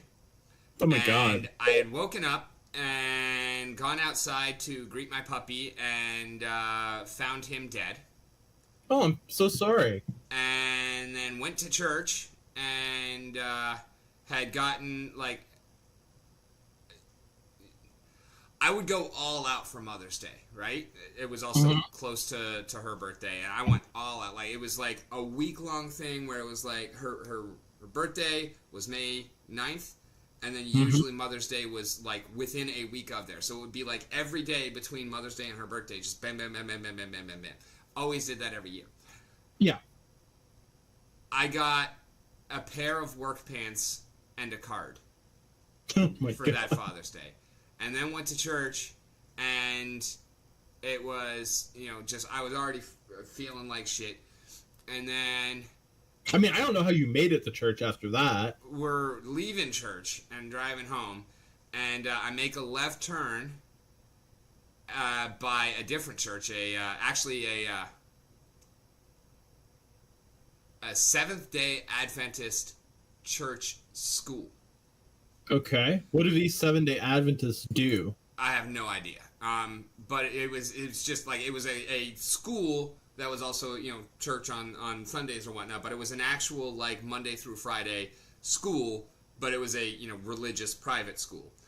But Okay, anyway, yeah. make that turn, and as I'm making the turn, this hawk swoops down and grabs a prairie dog. Like, the prairie dog saw the hawk coming in and went down and, like, dove into his hole as the hawk is swooping down, and like it looked like, I thought that he had gotten it, but we had the windows down, and you could actually hear the hawk hit the ground, God. reaches his claws into the hole, catches the prairie dog, and then yanks him out of the hole and takes off, and breaks its back like in the air. Like, it was so cool, and yet at the same time, like, so disturbing. Horrific. After everything else that had happened that day. And what had happened to your puppy? He was in a doghouse that my ex-wife's ex-husband had built and had put carpet around the inside, and somehow he had managed to get a couple of strands of carpet loose from next to the door, and had basically wrapped himself up and hung himself with them. Oh my God, the poor dog. I'm Yeah. so sorry And that happened. like not even 6 months old. Oh my God. Rogue, our dog, is 13 years old, and she's in good shape for her age. She's starting to act a little weird. Her bite inhibition is not as good as it once was, but like, I tend to feel like she's in pretty good health. But I just can't imagine bonding with a puppy for 6 months, and then man, that's awful. Yeah, no, I hadn't even had him for that long. It was like I think I had him for probably 2 months, maybe 3 months. Oh wow. Like, it was That's brutal. pretty much a brand new puppy to me. Yeah. That's And so yeah, brutal. it was rough. And this is the interesting question for me, given the conversations we've had. What were you doing at church? I That's a mean, question I still ask myself. other than being molested because you're so goddamn attractive to priests. No, I was never in church like as a kid. Okay, no, I was in church once as a kid, and it was a Catholic church because, like, in primary school, my one of my babysitters that I had for a little while during one of our stays as we moved all about Ontario, she was Catholic, and so she would drag me to church with her once in a while, to mass. Sorry. But that was really it. Like, as a kid, my parents never religious, anything like that. But I've kind of always been searching for answers. Sure. And so I've studied all of the major religions. Mhm. And They're all pretty similar, yeah. except for Hinduism and Buddhism, I suppose. But yeah.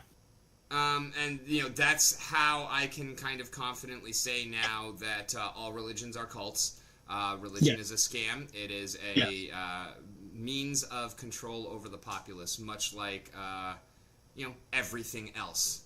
Yeah, I mean, Marx got it kind of very well, opium of the masses, et cetera, et cetera. In Quebec, I mean, we had something called La Révolution Tranquille, the Quiet Revolution, because Quebec is highly Catholic. I'm theoretically Roman Catholic, and I went to Catholic school for elementary school till they secularized the school system, and the Quebecers, the French ones, who tended to be Catholic because English people tended to be Protestant. They suffered from a very high degree of socioeconomic underdevelopment because of the influence of the Catholic Church, which, because of its focus on asceticism and all those things, the otherworldly rather than the worldly. So the French had really they had a delayed start, so to speak, to their economic development. And for the longest time, English people dominated Quebec, even though they were the minority. Just because, but then after the Quiet Revolution, the French people started to, gain more autonomy, or whatever you want to call it. It's just really interesting from a historical perspective.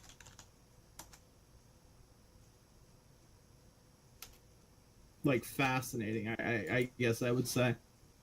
But I mean, for me, organized religion is I don't know, one of the greatest evils of the world. Yeah, I mean, I go to Catholic church when we go see Meredith's family. They happen to be Catholic as well.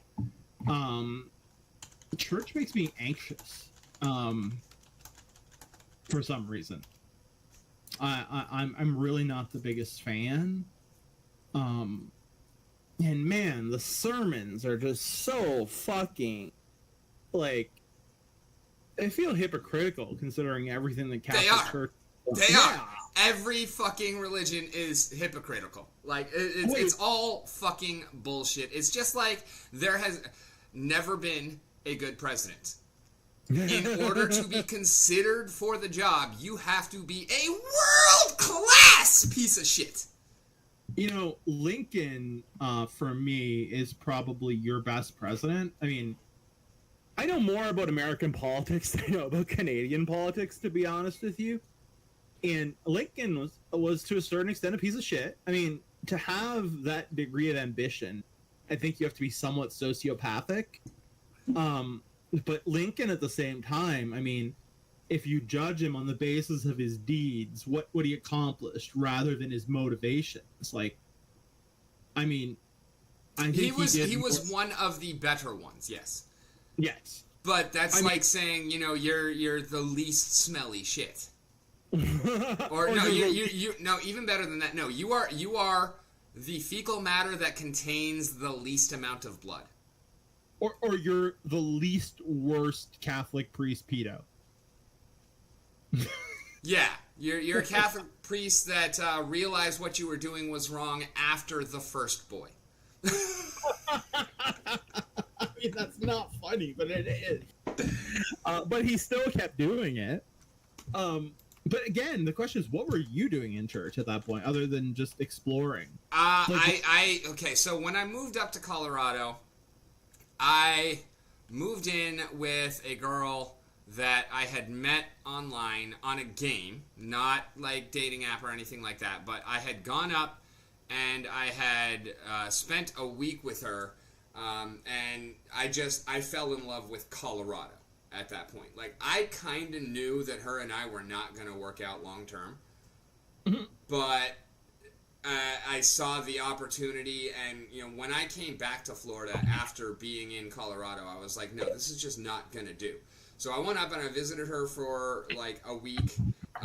It was a 420 trip for that year, and so I was up there, obviously, late April. By mid-May, I had quit my job. I was in a budget truck. I had packed up my entire house, and I was on my way out. Wow! And I moved in with her. And I was there for a couple of months, and we tried to make it work, but her relationship with her son was problematic. Okay. Is this the lady you married, or? No, this is a different one. Okay.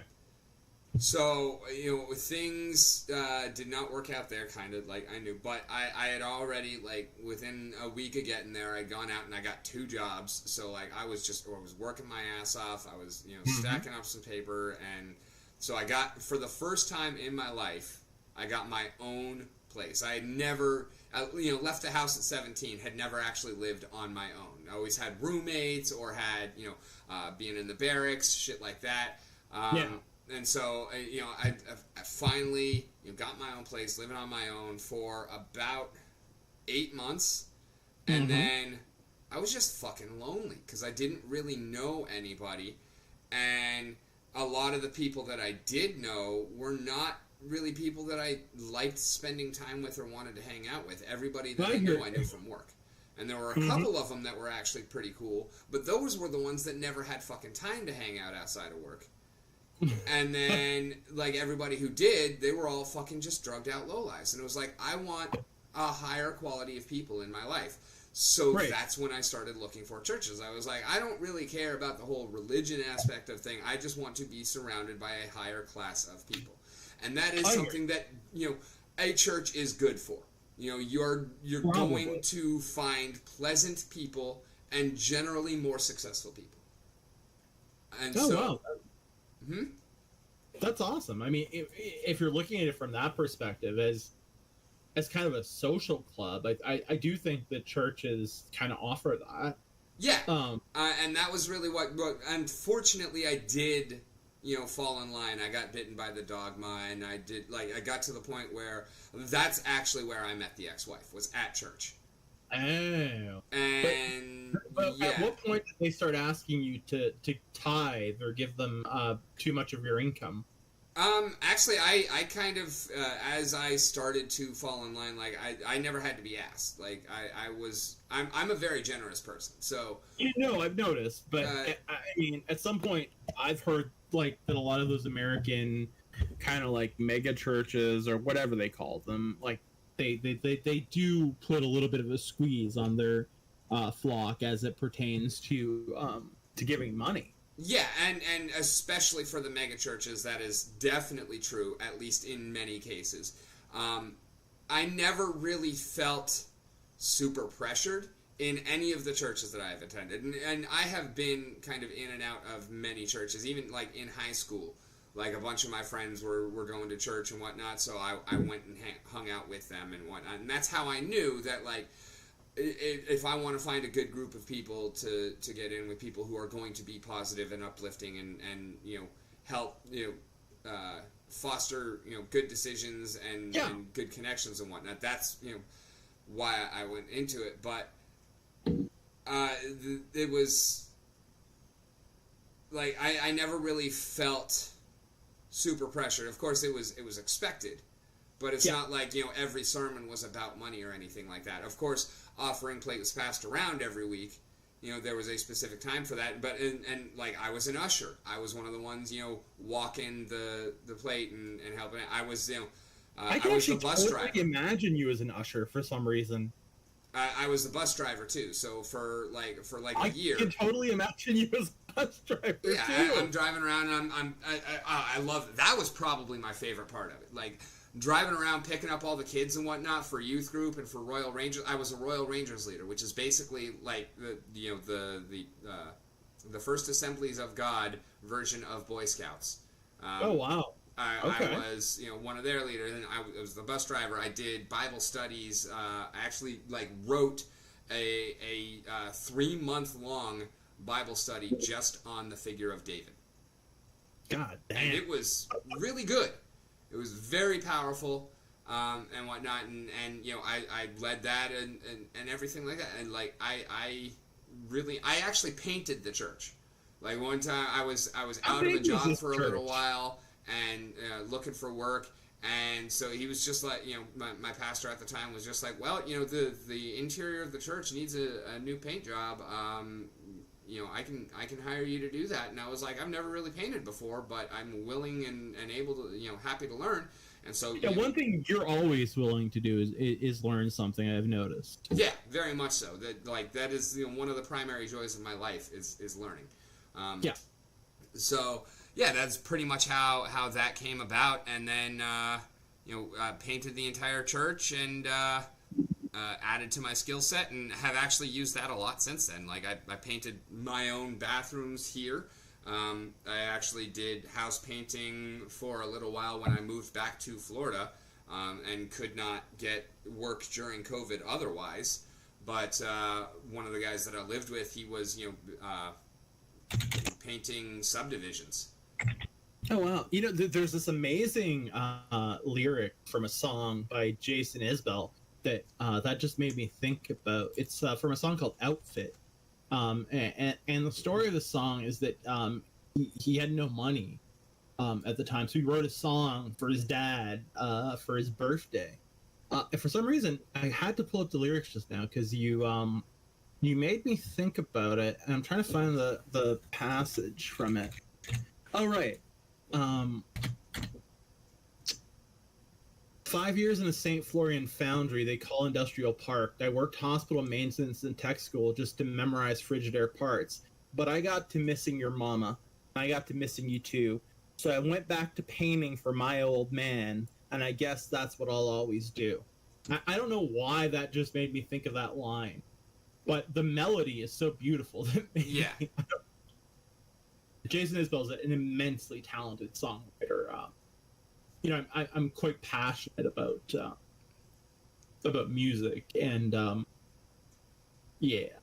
sometimes I just get these like connections that don't necessarily make sense between like songs and. Oh no, I'm the same exact way. I'll pull out song lyrics in any situation, regardless of what kind of vibe there is or whatnot. I always have like things popping into my head from music regarding pretty much any situation, and it's wonderful. It's so much fun.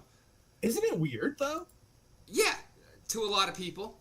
To me though, like music is my life, and it kind of always has been. Like, Mama definitely had a type.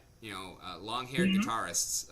My biological father's one. My stepdaughter was one. And like I can't so play weird. guitar because this finger's all fucked up. I can't bend it more than that.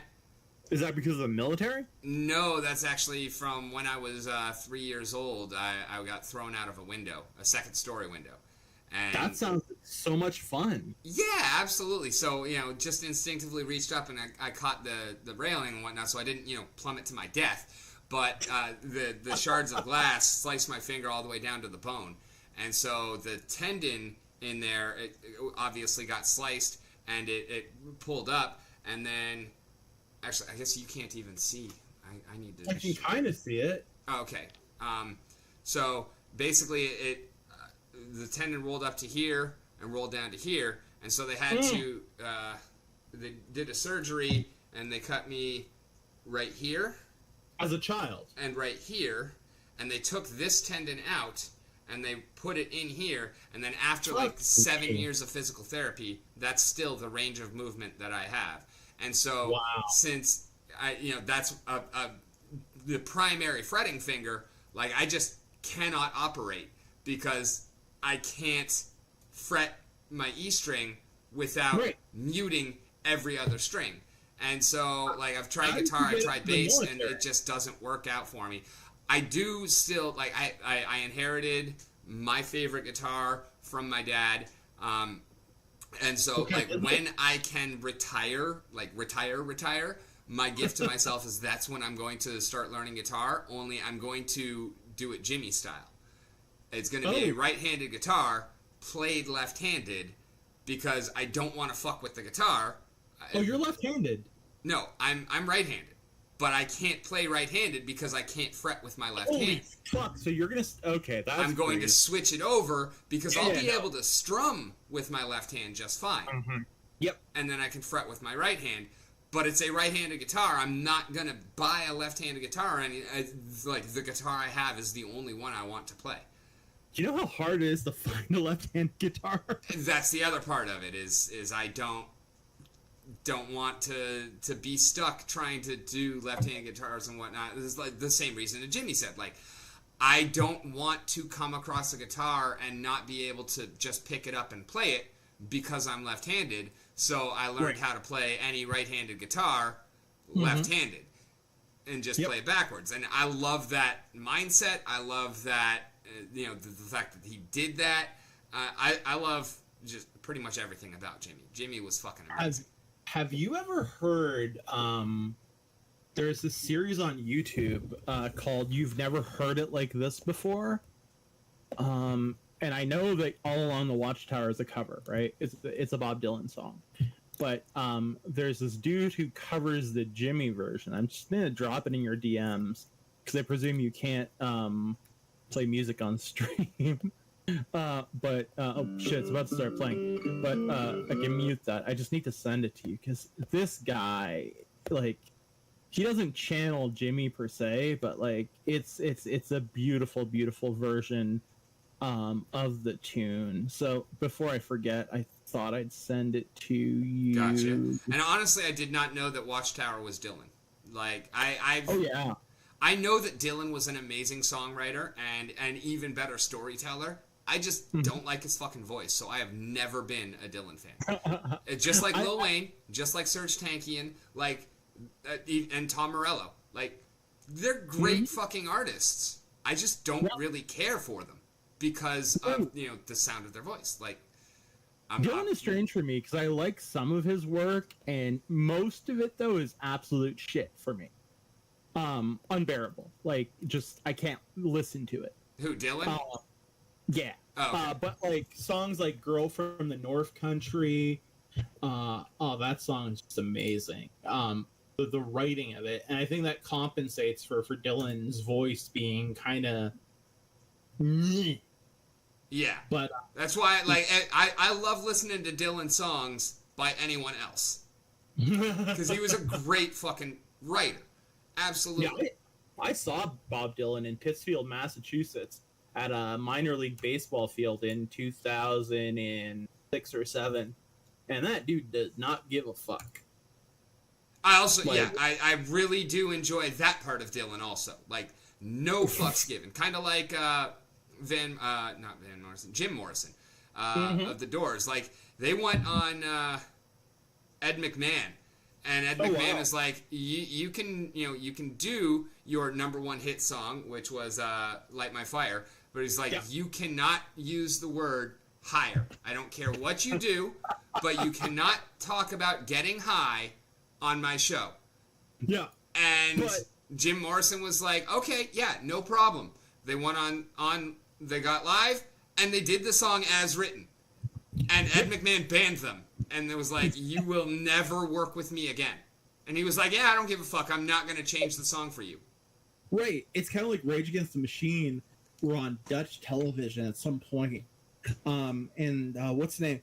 The song, "Fuck You, You Don't Do What You Tell Me." They were told that they could not play that song. They could play any song but that. So they came out and they started playing another song, like the opening riff of it. And then, like, whatever Zach's name is, I don't remember. He kind of, like, just gave a cheeky grin to the camera, and Tom Morello started playing the riff, and they just played that song live. Nice. Yeah, which is hilarious. I mean, I love that punk rock. I mean, I know they're not a punk band, but it's kind of like a punk rock aesthetic. It's very punk attitude. Yeah. I mean, I don't like to be told what to do. Especially when it's arbitrary. I can take guidance, I can take critique. But at the same time, when it feels like it's coming from someone who does not know what the fuck they're talking about, or there's no reason that I see as valid, being the arbiter of all that is right and natural, that's my status. That's when I kind of have trouble with it, with authority, so to speak. Gotcha.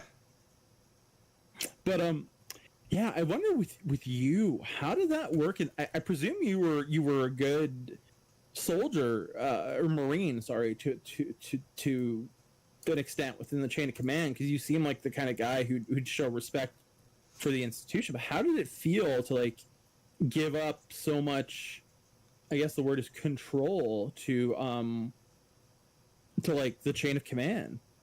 I was not a good Marine. Okay. That is exactly what the problem was. The lack of sovereignty. Like I was perfectly fine with, I joined knowing full well I'm going to war.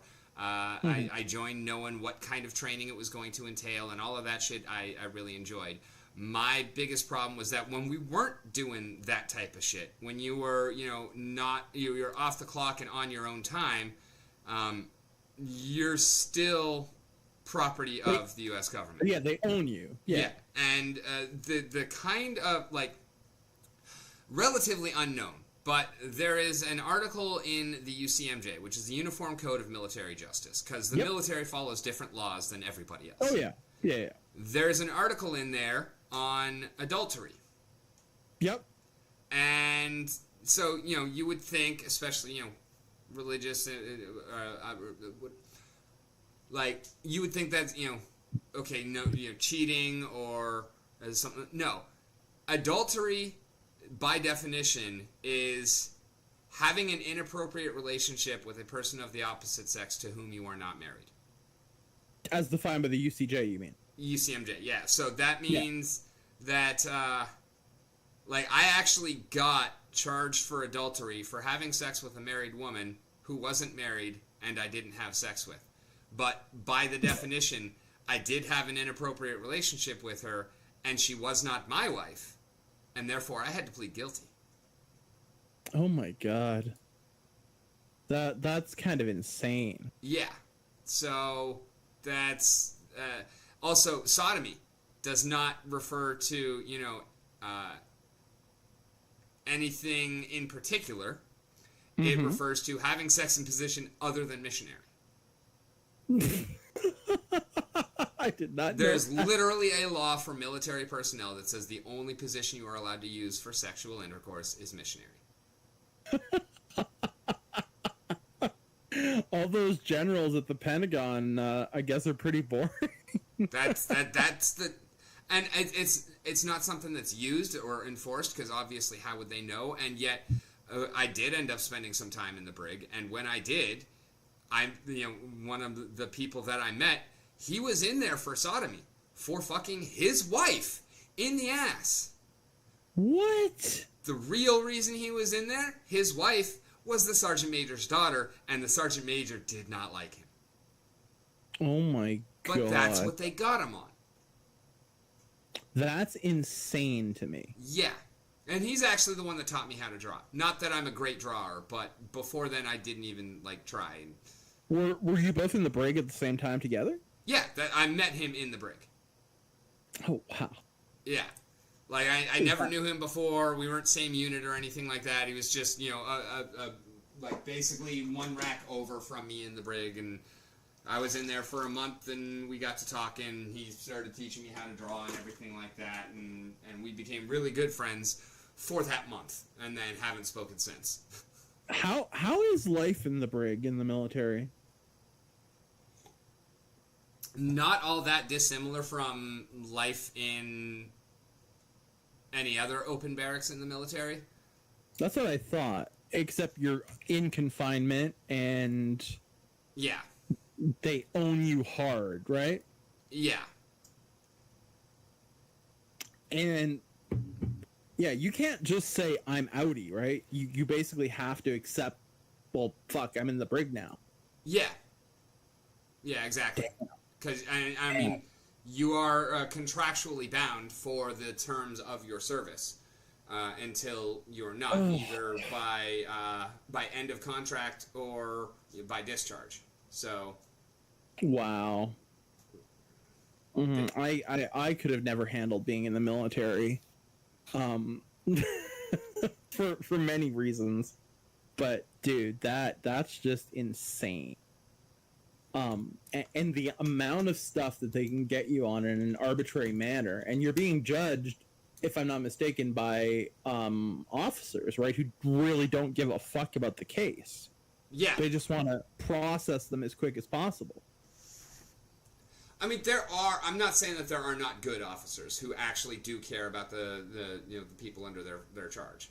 But I'm sure there are good officers. There are a lot that aren't. There are a lot that are just, whatever, don't give a fuck, and shit on everybody underneath them. Yeah. It's just like, just like working in the real world. I've had amazing bosses, and I have had terrible bosses. Yeah. And I feel like that's probably true for just about everybody. I think so. I mean, have I ever had a horrible boss? I mean, I've worked for myself since 2011. I'm a pretty horrible boss. I would disagree with that. As someone who has worked for you a little bit, I don't think... You never mistreated me or anything. Like, no. I actually, you know what? I have had horrible bosses very recently. Never mind. Oh yeah. But let's not drag this conversation. No. I don't want to get into that at all. But yeah, no. Actually, that was probably my first experience of that, which is why it was so shocking. Oh wow. Yeah, you are a lucky fuck if you've made it this late in life and that is your first experience with a horrible boss. I've had many and early and yeah. I really never had a horrible boss. Honestly. Yeah, I can't think of one. I mean, I've had jobs that sucked. But I mean, I was always a pretty hard worker, and I would get offered promotions and shit. I'd be like, no, I go to university. I can't take your fucking promotion. I can't be your. I mean, this is a joke here, but I can't be your ass man, which is what we call an assistant manager, right? I just can't. I would take the job because I want the extra $3 an hour, but I just can't do it, bud. It's not in the cards, but. Yeah, I never had a horrible boss. It's kind of crazy now that I think about it. I mean, I wouldn't write them all letters of recommendation. Don't get me wrong, but none of them were awful. Yeah, there's a difference between not good and terrible. Mm-hmm. 100%. I do think I am a terrible boss, though, in relation to myself, at least. Very disorganized. I goldfish quite a bit in the sense of I lose my train of thought. I take too much on at once. A bunch of other negative things like that. So from that respect, I do think that I am a horrible boss to myself. But I mean, at the same time, I don't even think that really is it counts, because you're not really the boss of yours. I mean, you're working for yourself, but again, it's like that it's all you. It's not you interacting with somebody else. I think that's really where the biggest part of that comes from is True. But at this point, I really don't know if I could actually go back to working for a quote unquote boss in a hierarchical environment, working for Nova Pangea. I work for them, but in another sense, they're my client, right? Yeah. So it's this weird disjuncture. But working for a company, it sounds awful. It is. It sounds unbearable. It is. But I mean, you've been through quite a few jobs. I don't mean that in a pejorative sense. Can you tell us about one, your most horrible bosses? So I had one. I was driving a poop truck for a while. Something most people don't really know about me, is not a secret or anything, but I don't bring it up on stream because it's not very pertinent most of the time. But I pretty much don't have a sense of smell. I do, but it's very weak. Unless something is really, really aromatic, I'm typically not going to smell more than just, the barest whiff of it. So driving a poop truck, that actually is, pretty fucking helpful for. Because I'm, basically cleaning and delivering and picking up and whatnot. I'm working with porta-johns. Yep. And that job, I really didn't actually mind the job in and of itself. It was my boss. He was a bigger piece of shit than anything I was dealing with on the actual routes. And just one small example.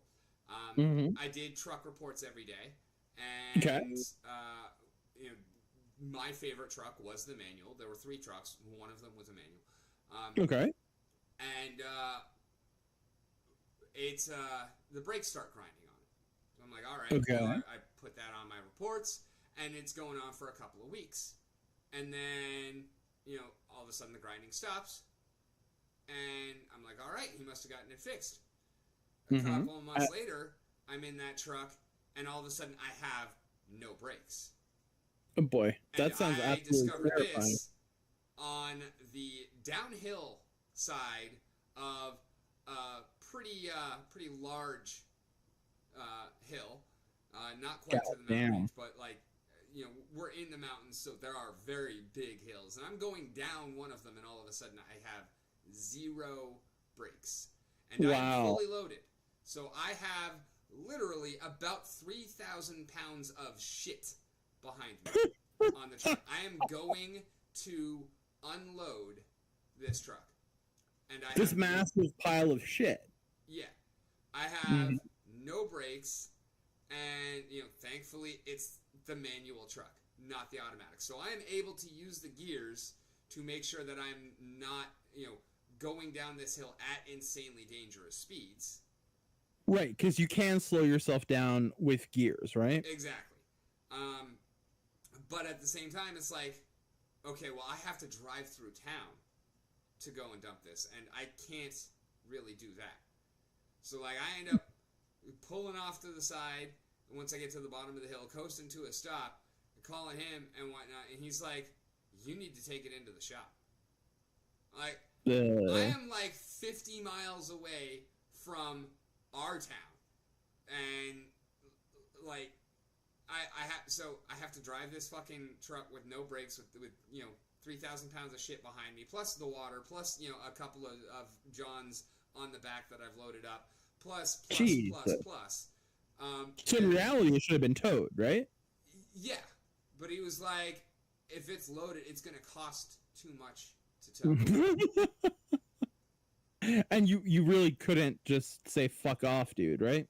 I should have, and I kind of could have, but yeah, basically exactly that. And he also, everybody he ever talked to, he always told the same joke. Yeah, it's a shitty job, but somebody's got to do it. And he was also he expected us to not speed and no smoking in the truck and maintain an average of 30 seconds per John. Wait, what does 30 seconds per John mean? That means if I'm at a site where I'm doing 42 Johns, it should take me 21 minutes. And that's you putting the suction hose into each porta potty, sucking all the shit out, and then sanitizing it? Yep.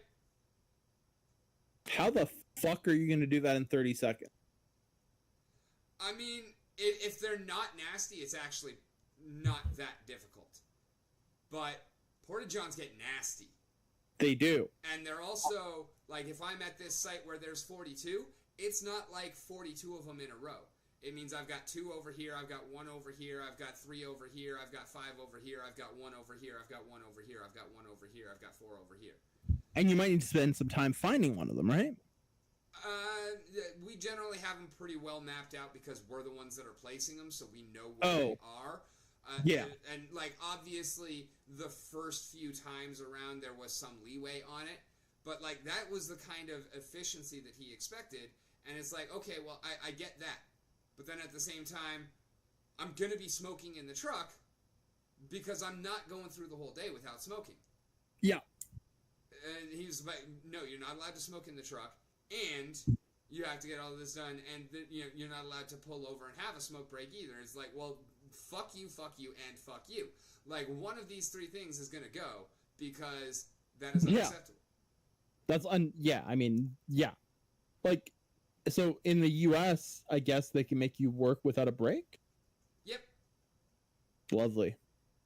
I mean, and I was allowed to do a half-hour fucking break for lunch, but that's off the clock and whatnot, and Yeah. so and if I did or didn't, it didn't matter. I was docked that half an hour. Regardless? Yeah.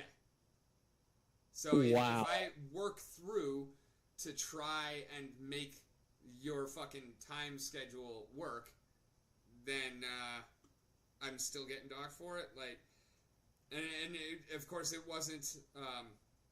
As much as I was paid by the hour, I didn't work by the hour. It was by the day. Like, this is the list of things that need to get done today. And of course, it's a lot of driving because I'm going, I'm generally covering about 200 miles in a day just going from site to site. So if he's paying you on the basis of the day, why would he possibly want you to have to do 30 seconds of John? It doesn't make sense. He's paying me by the hour. I'm just working by the day. Okay. I thought he was paying you by the day there for a sec. Yeah, no, he's paying me by the hour, and basically, like, I'm making this guy at least $2,000 a day.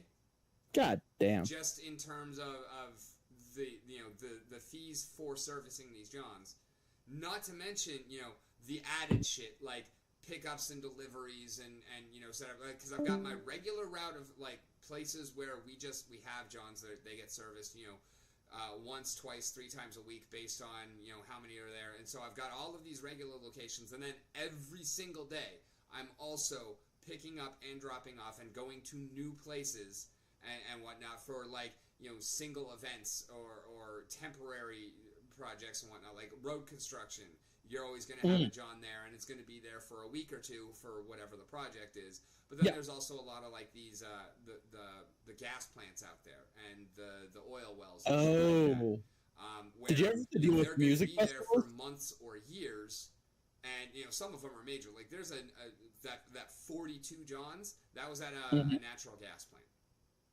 Jesus. So Christ. they were, they're out there, and it's a huge structure. They're not fucking going anywhere. Why do they not have actual bathrooms? I don't know. Yeah, no, seriously, why don't they? But I mean, maybe they couldn't get the permits for the septic tank. Yeah, that makes sense actually. I mean, when you think want to deal with running even more pipes and everything like that. Because, exactly. So, yeah. I mean, I can understand it. It doesn't really matter to begin with, but like, yeah, that's kind of how that kind of went. And then I did have a little bit of leeway because he did understand that, when you're going to new locations, sometimes you have to find people and it's difficult. Sometimes you have to wait, everything like that. So, well, I mean, you need their consent to take their shit, right? Huh? You obviously need their consent to take their shit. Literally. But I mean, and the fact is he was just an asshole about everything. Mm. And like he was basically a slave driver. Like, and I feel like a part of that is just some people just have bad attitudes. But I also got a very specific feeling that a lot of that was because I'm white. Oh, I mean, yeah, there is reversed. I mean, I think as humans we're hardwired to see the other, and it doesn't matter where that comes from. 100%. And obviously, like I'm not trying to say, oh, woe is me. Yeah, at the end of the day, it's not that big of a fucking deal. And I, of all people, have faced far less of any kind of discrimination than the vast majority of others. Absolutely. Like just as white males, I understand that we are kind of at the top of that hierarchy. Oh yeah, I mean we're the apex predators of the social world, to say the least. Yeah, and I also understand that that is part of the problem in and of itself. And I don't disagree with that. But at the same time, like, there definitely is that kind of discrimination that we also face. 100%. Exactly. I completely agree with you. And it's all bullshit. And, like, I'm not saying, this fighting against racism is bullshit because there's reverse racism. No, I'm not saying that. No. Please, nobody, do clips of this section and start taking me out of quote, because I do realize that we are in cancel territory here. If I'm someone good. I'm were to good. I'm take good. it out of If someone wants to context. cancel me, let's go ahead. I'm good. I just, it's not even the cancellation. I just don't want that stigma attached to the name. Oh no, I especially get would you. not I want get to cause you. that stigma to be attached to somebody else's name, a la you, my guest. But Sure. like that's yeah. I feel like there are definitely there is white privilege, there is male privilege, Yes. there is also not white and not male privilege.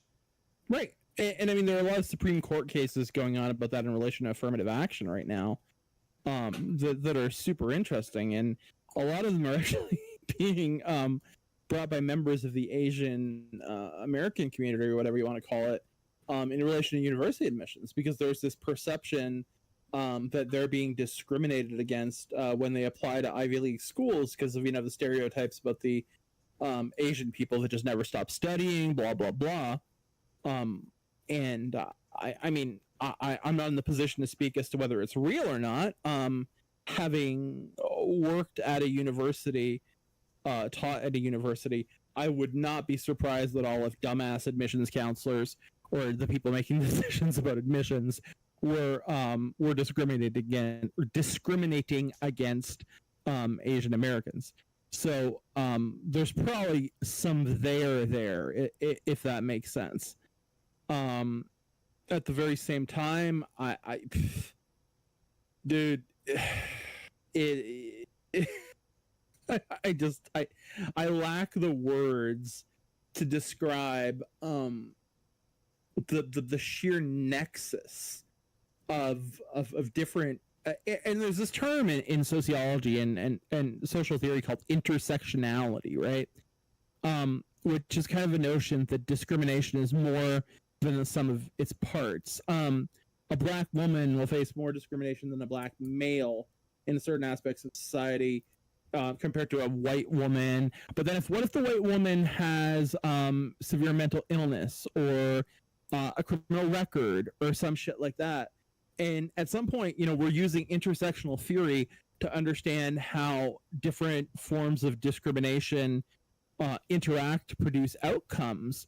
But at that juncture, I mean, it almost becomes like a pissing competition to see who's been the most discriminated against. Exactly. And if you ask me, like that is kind of similar to the race to the bottom of a lot of Web3 games and whatnot. Like oh wow, what a segue! I know, right? Like, but it is. It's really like it feels like it's kind of it's a downward spiral that exists only because people want to perpetuate it. Like Yep. People want to feel like they are more downtrodden than somebody else. They do. Just like they want to feel like they are better than somebody else. Everybody wants to feel like I came from a harder situation than you and I made more of it than you did. And it's basically self-aggrandizement, and it's unfortunately seems to be an inescapable part of the human condition, but it's kind of bullshit. And it's like we need to move beyond this. We need to recognize and cooperate with each other in order to actually build anything, move forward, and especially with the state of the world the way it is right now, and with the explosion in technologies that we have seen, like we're definitively either at or approaching a precipice. Oh God, yes we are. Within our lifetime, we are going to see the AI take over. Yep. And what I'd say about this discrimination, way around that, it cannot be stopped at this point, and it has the potential to lead us to destruction, or it has the potential to lead us to a utopia. Just like the arms racing that the United States and the Soviets did in the 1950s to shoot nuclear missiles further than the other.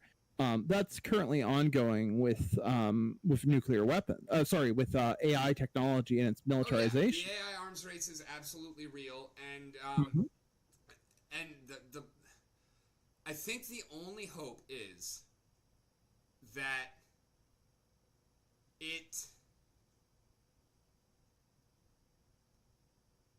develops better than we did. Hey, Like, dude. and with us being the ones developing it, that's kind of really difficult to envision, and even Right. more so to enact. But But even to get back to race, right? There have been studies that have found that AI systems are fucking racist. oh yeah, Because absolutely, because they're they're made designed by by white humans. people. And even like facial recognition. Exactly. That's mostly what I'm talking about. Yeah. KYC and whatnot. It's like if you're black, you don't have a face. And how fucked up is that statement? Like, just Just hearing it out loud is like a degree of fuckery that's beyond my capacity to understand or grasp. But at the same time, I know it's not bullshit. right. And even if it's not intentional, it's due to in many ways there may be some aspects of codes that could be improved to help mitigate the problem, but in many ways it is simply due to the limits of photographic identification, whatnot, cameras. I'd say it has to do more with they just didn't bother inviting black people on the day they took the fucking sample photos. Yeah, that's probably a big part of it too. Is the representation of what is actually fed to them. I feel is probably one of the bigger parts. But I can't say that the limits of the physical hardware would have nothing to do with it, because I could absolutely understand, like, if you have darker skin and you're in a darker environment, like, you can see a distinct difference between where you're sitting, where I'm sitting. Yep. And so, like, if you were a black person, it would be harder to see you in that environment because you have such a dark background. Well, with this amazing low light webcam, I don't know. But yeah, no, and it is kind of crazy, and I read this somewhere. I don't know if it's true, but like, how African Americans have like different hair, so to speak, in some kind of way. Their hair care products and their personal hygiene products, in that sense, tend to be more expensive than the ones that are, quote unquote normal. And normal in that context means designed for white folk. Yeah. And there's something really fucked up about that, in my opinion. Yeah.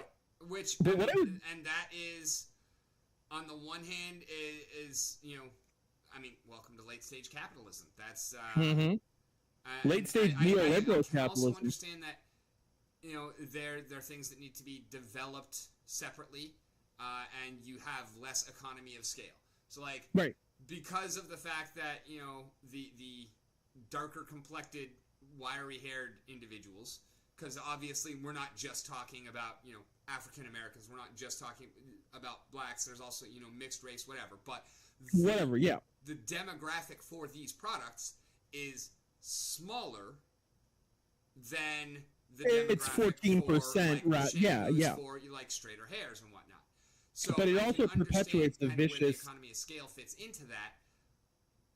But at the same time, it really, I think, is also predicated in a large part upon how the system has already been built, and taking advantage of the less fortunate.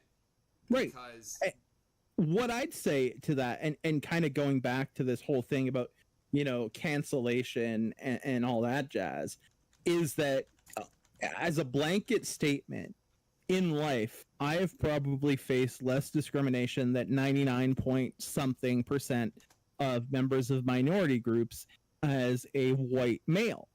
But see, this is where it gets interesting for me. I've been very open with the fact that I suffer from an anxiety disorder. Don't try to hide it in any way, shape, or form. Panic attacks under good control right now. That's an invisible disability, so to speak, right? Yeah. But it's also not the end of the world. But if you take me and you compare me to a member of a minority group that was raised in a wealthy environment, that small, minority of the minority that succeeded enormously, they've probably compared to me, who grew up like relatively poor, all that jazz. They've probably suffered from less discrimination or less, blockages in some areas of society. But the one thing I've never had to be afraid of in America, for example, is being shot by a cop because of the color of my skin. Right. So, right. So I think that's where one of the main distinctions comes in, is the fact that members of certain racial groups or ethnic groups face a different type of discrimination solely because they risk a death just because of the color of their skin. And that is fucked up. Beyond. I mean, technically, I actually have been in situations where that was the case. Again, referring to being on the res, and also being in Iraq, like so there are situations where, but again, we're not talking about getting pulled over and shot by the cops or whatnot, like for reaching for your fucking cell phone, where the information is pertinent. But it really is. It's just such a fucked up situation. How no life is worthless. All lives matter, and until all lives matter, no lives matter. And that's I mean, I'm fine saying Black Lives Matter. I'm fine saying Indigenous lives matter. Exactly. I'm not saying all lives matter to counteract Black Lives Matter, like most exactly. No, but I mean, all lives includes Black lives. It also includes Indigenous and Asian, and you know what? Includes fucking animals. And LGBTQ. Yeah, this month. Like, love is love. Happy Pride Month. If you don't like that, get the fuck out of here. I don't care. Like I'm sure that I have lost viewers over that, and I don't care. Like, fuck, who gives a goddamn? I'm sick and fucking tired of all of this just ridiculous hatred that is bandied about and spewed, and is just used again, much like religion, as all it is control. It is the elite causing division in order to keep us fighting each other instead of them. And it also has to do, in a very significant sense, I mean, Marx, with the base superstructure model, would say that the economic predicates of our society determine our culture. And from that perspective, there's the argument to be made that it's good business to keep minorities down, so to speak. Yeah, late stage capitalism, like it is. It goes beyond late stage capitalism, though. I mean, that's certainly part of it, but I think that with regards to the structural discrimination in American society, anyway, against the African American community, the original sin of slavery has created a unique, well, not a unique situation, but a near unique situation of these structures that have existed for fucking 150 or whatever years. And as these structures have evolved, they become completely normalized in mainstream society. And I guess what I'm kind of getting at is that when I say the late stage capitalism is, we as a species, although there are obviously groups that would not be on board with this, but as a species, we've generally recognized the problem. However, there is too much profit in maintaining the status quo. For the status quo is enormously profitable. Yeah, for the corporations and the governments and the powers that be to actually allow for that growth. And that's what I'm saying, like late stage capitalism. It's not late stage capitalism's fault that we got here. It is late stage capitalism's fault that we are staying here. Because as a species, we have recognized these problems and we are working against them. But there's so much profit in having us fight each other, and so much potential loss should they stop sowing this division and allow us collectively to work together to make a better world, that hurts the powers that be because it benefits most of us, and that is why, taking it back to AI, that's why this precipice is so scary, is because the people that are in charge right now, they want to keep things the way that they are, and they're 100%. The ones in control means they're the ones in control of how things are developing as well. And so while this is presenting a potential for us to make everything better and create a utopian system in which all humanity thrives, the powers that be are inclined to subvert that. Yep. And that's a logical segue to talk about AI. Yes, it is. I mean, we've been talking about this, and I think that AI has such significant potential to not necessarily equalize society. There's always going to be hierarchy in any society because some people work harder than others. Some people are more driven than others, and some people have ambitions and some people don't, and that's fine. What I would say is that AI is a tool that could create a baseline of equality of opportunity if used correctly. Yeah. But I sure as fuck don't see it going that way. I love the way Aggie put it. I know you haven't really paid all that much attention to the Splinterlands town halls, but one of the things that I really love and the most quotable bits, and Aggie's referred to it a lot, is one of the things he's trying to do with projects like Splinterlands is create spawn point equality. Spawn point equality. What does that mean? Means it doesn't matter like where you came from, where where you were born, what you look like, what your parents were, anything like that. Like the opportunity is equal for everybody. That is literally the definition of equality of opportunity. Yeah. He's just giving it another name. Okay, got you. Yeah, okay. I actually like that term for gamers. Right, exactly. Like equality of opportunity, it's a great idea. Spawn point equality is a lot more marketable, I feel.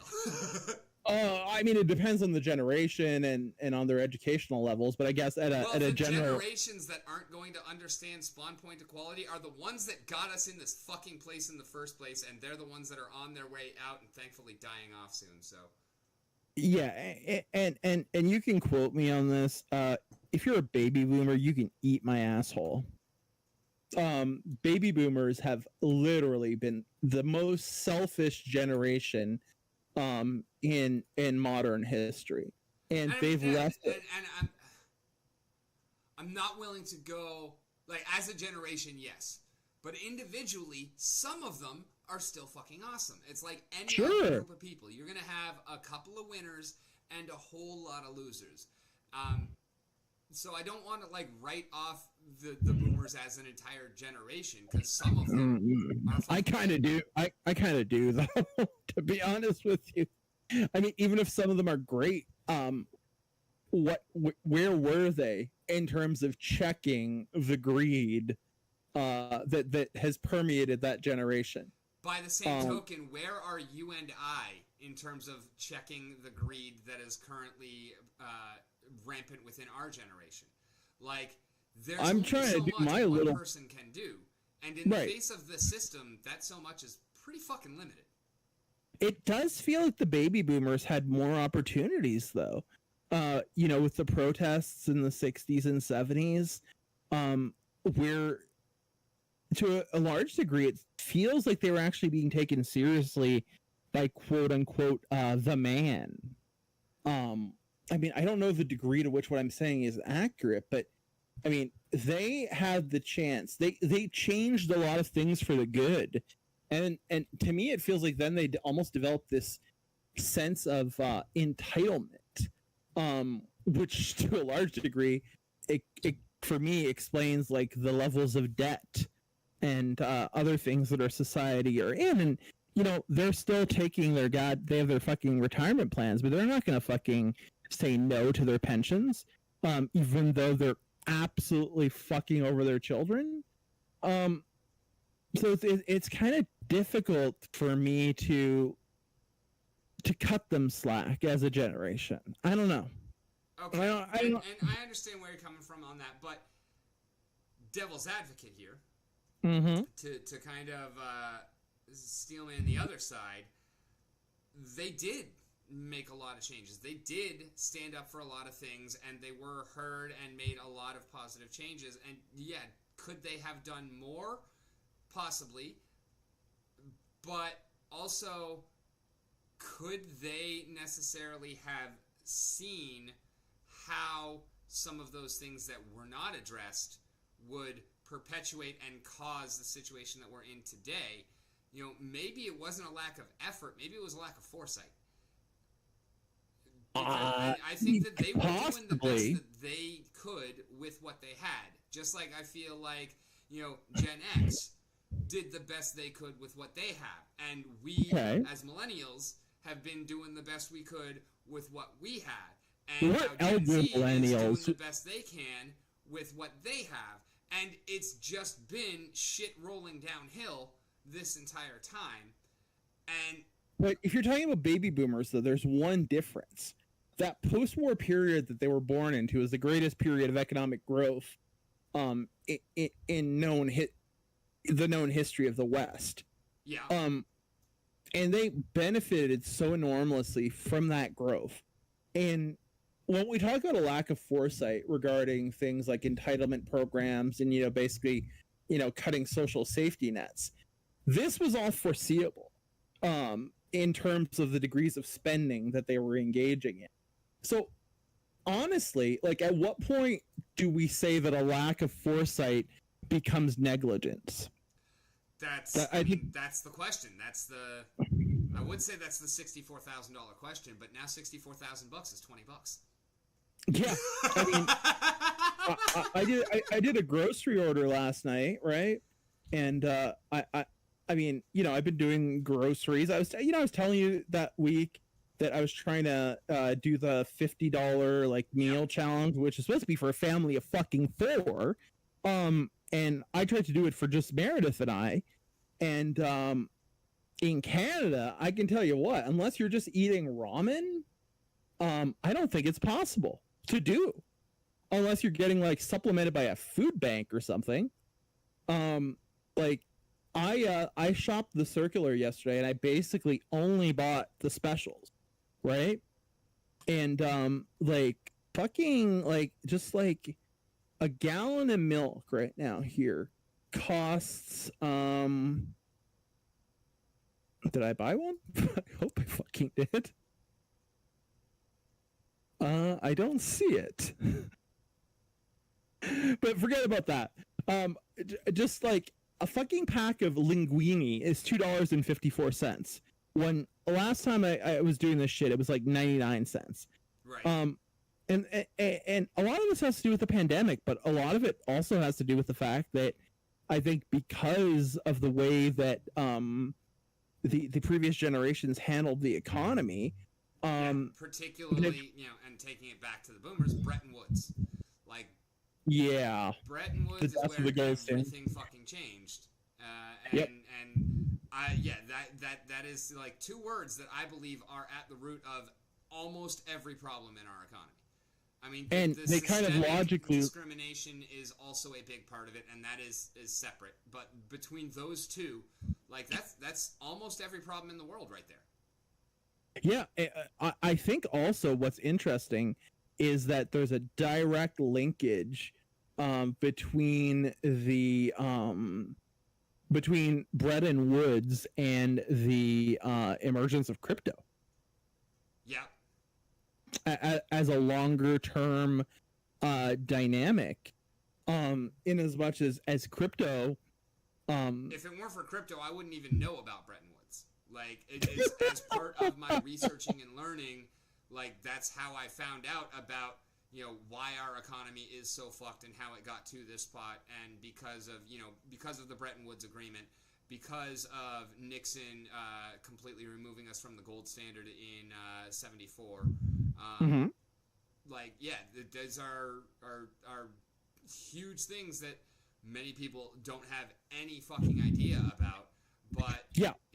like we're all suffering the effects of, and it's If we were to ask 100 people in the Web3 community or anywhere as to what Bretton Woods is or was, I really wonder what percentage of people would actually know the answer.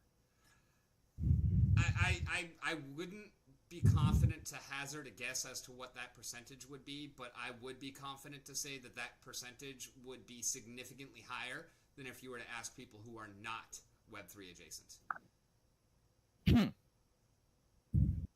Like, I think if you were to walk down the streets in New York and ask 1,000 people, you would be lucky to find 50.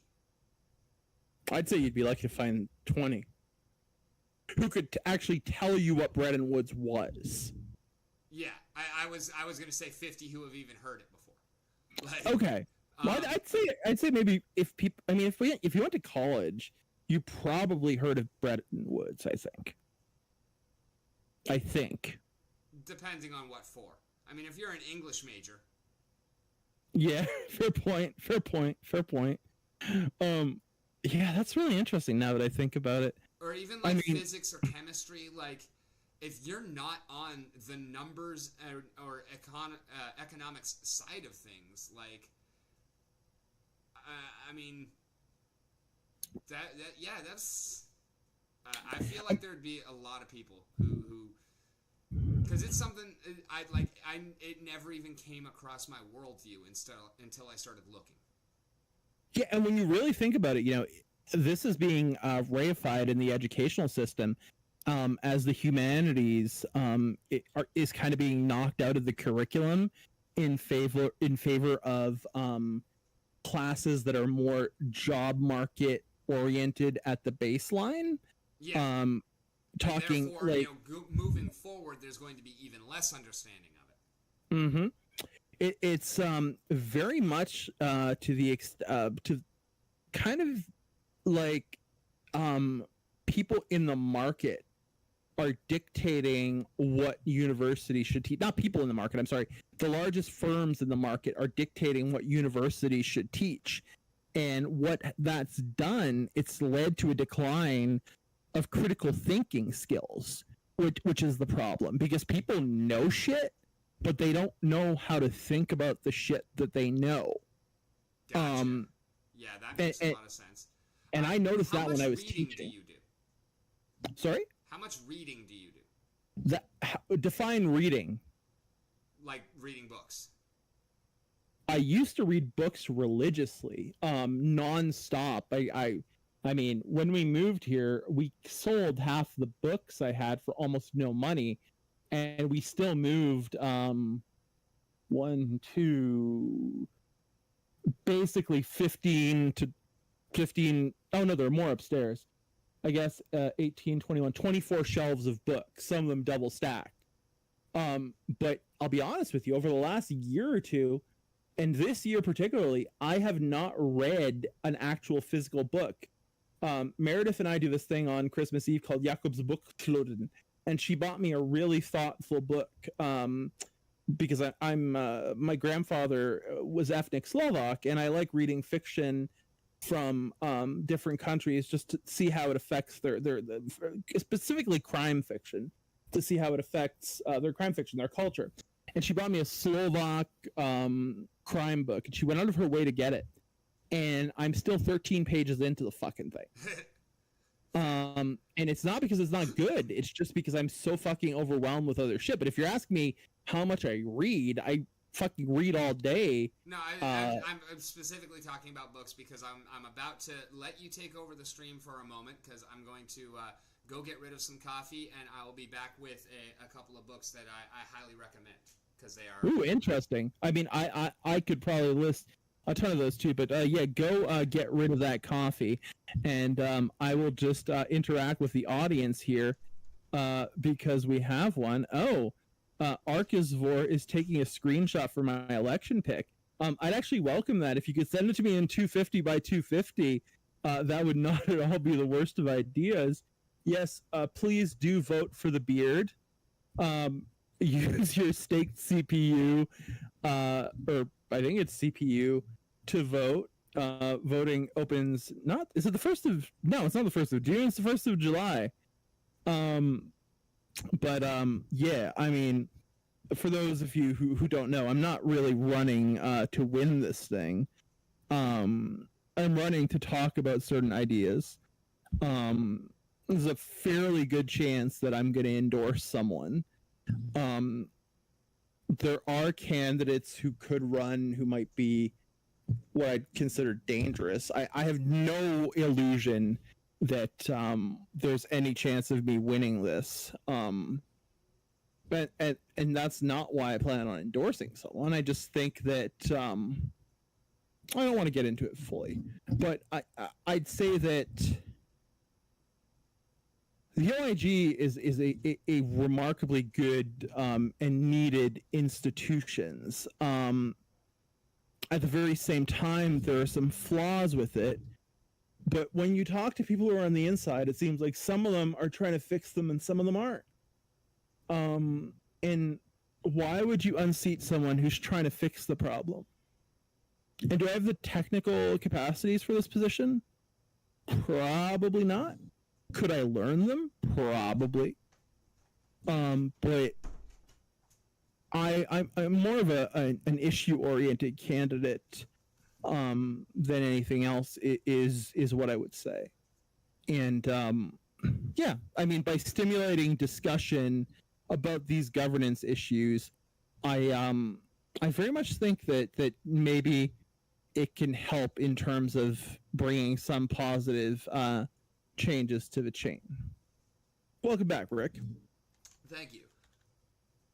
So these two I came across fairly recently, and I read them both in the latter part of last year. But The Worldly Philosophers is about basically how economic theory has progressed, starting with like Adam Smith, Parson Malthus, David Ricardo, and whatnot. Oh my God! Yeah. Yeah, like from the beginning of like economics as a school of thought, and kind of it was a fascinating read, and like I mean, I'd never even heard of before. I taught these guys, right? Like to students, to undergrads, and I don't think of them really on a regular basis because, like, I kind of take far removed from the world of today. But also because I take their work for granted in terms of how it inspired the economists inspired might be the wrong word to use, but yeah, that would be a really interesting book to read. I mean, it was great. It's the lives, times, and ideas of the great economic thinkers, and I mean, it goes. You know, we go Adam Smith, Parson Malthus, David Ricardo, John Stuart Mill, Charles Fourier, Saint-Simon, Robert Owen, Marx, Henry George, Thorstein Veblen. Thorstein Veblen, the consumption class, Joseph yeah. Schumpeter. No, the consumption class, Veblen. He had some insight. He's an underrated social theorist, but Bourdieu is not in there. Who? Bourdieu, Bourdieu. No. That's shocking to me. He should probably be in there. Most of my books are actually still in boxes right now, but I mean, I've been reading too. I have a few on my desk. When I say I haven't been reading, it's not entirely true. I just haven't been finishing books, so to speak, if that makes sense. Yeah. But like, I don't know. This is a catalog for a office supply company of some sort. But no, I do have some books on my desk. But I dropped something down here. Sorry. Yeah, show me the other book. Endgame, which is basically about late stage capitalism and the decline and how things are going and will continue to go. And it's actually like 10 years old. I think I actually read that book at some point. I have this little gem here. The next Civil War, dispatches from the American future. And while I can't say that I've read every single page of it, I have skimmed it, and I can say that it's very insightful in terms of highlighting how the different cleavages in American society, which are being reproduced in other societies by the same kind of means of creating artificial cleavages within the electorate, are is bringing about the potential for. I mean, another American Civil War is not out of the realm of possibility, in my opinion. Oh no! In fact, it's almost a certainty. At this point, looking at the 2024 election, Trump, DeSantis, and Pence. You know what? The crazy thing about you saying that is, out of those guys, Pence looks like the sanest. Yeah, and to hear that and to agree with that when we are literally talking about somebody who believes in electroconversion therapy. I know, and Like, he's the sanest guy. That's like the Alex Jones and Kanye West discussion. When you are calling Alex Jones the clearly sane person in a conversation, what the fuck? You know, I've always wondered the degree to which Alex Jones is a shiller versus a crazy person versus a mad genius versus a performance artist, because I'm pretty sure it's a combination of all of those. Oh yeah, absolutely. And I do think that the crazy is probably turned up for the benefit of the audience. Yeah. Or for the harm of the audience, or the malignment of society. No, for the benefit of the audience in terms of the radicalization and the drawing of the radicals, which is very exactly what the political system is for now. Like that's all they do.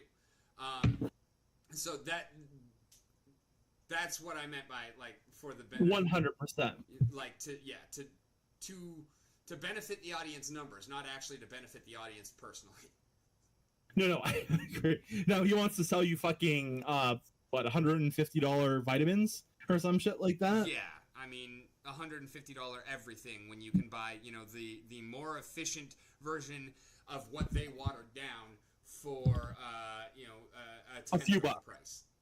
Yeah, 100%. I mean, yeah, just grift, just grift. Yeah. But at the same time, when you combine grift with radicalization, is that where it gets the most dangerous? Yeah. Is what I wonder. Yeah, I think so.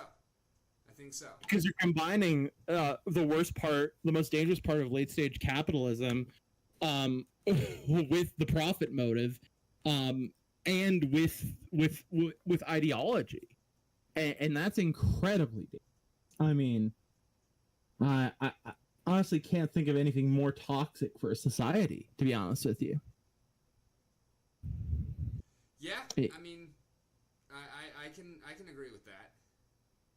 It's actually mind-blowing that we're idly sitting by while this happens.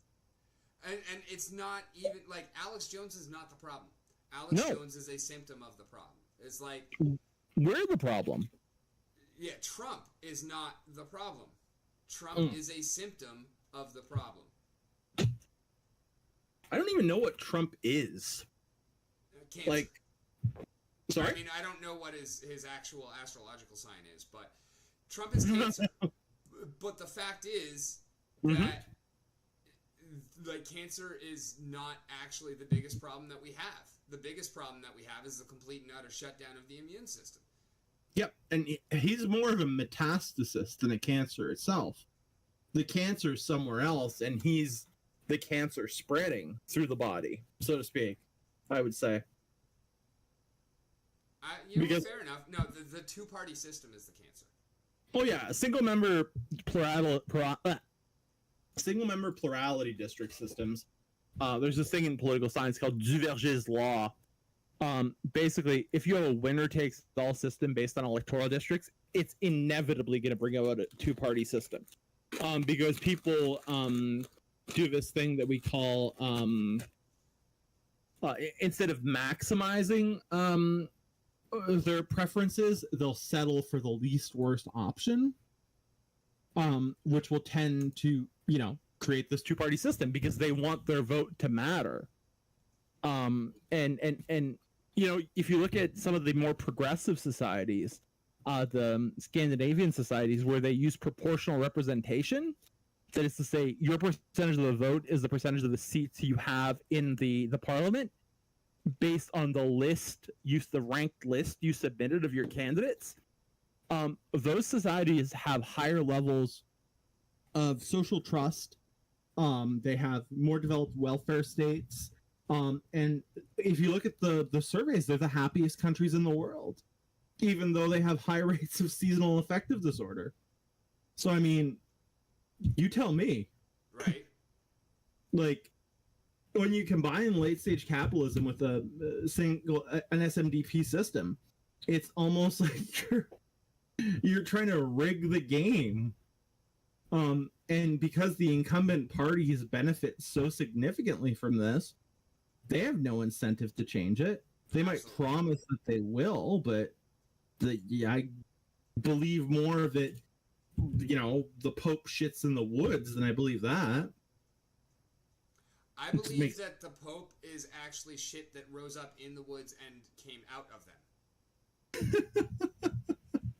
To be fair, this Pope is not as bad as some of the previous ones we've seen. But yeah, he's not ideal, to say the least. My earlier statements about presidents all being world-class piece of shit in order to even be considered for the job, that goes double for popes. Well, yeah, because the politics of the Vatican are really insular and mind-numbing, and we have no idea what's going on in there, right? So I really concur with you there, in as much as we have no clue what the power structures and what the debates inside these ecclesiastical structures are. And that's, given the amount of people worldwide who are Catholic or whatever, that's deeply problematic. Yeah. I mean, it's borderline terrifying. Because, the Vatican is a sovereign state, right? Yep. But it's sure as fuck ain't a democracy. Nope. And when you get back to religion, I think that kind of shows you the degree to which we're tainted, like almost inherently. Which is, yeah, I mean, I'm not very fucking optimistic about the near future, to be completely frank with you. Yeah, no, absolutely. Like, even if we see the best of all possible circumstances and AI does take off and does deliver us to the potential utopia. Yeah. The road to get there is going to be treacherous, and a lot of people are going to hurt, and a lot of people are going to die. What would this utopia look like for you? I don't know, honestly. Like, that is an unresolved question. I have ideas, but Tell me what your idea is. Your main one. If it does turn out utopian rather than dystopian. I can see a world where basically most of humanity is leisure class.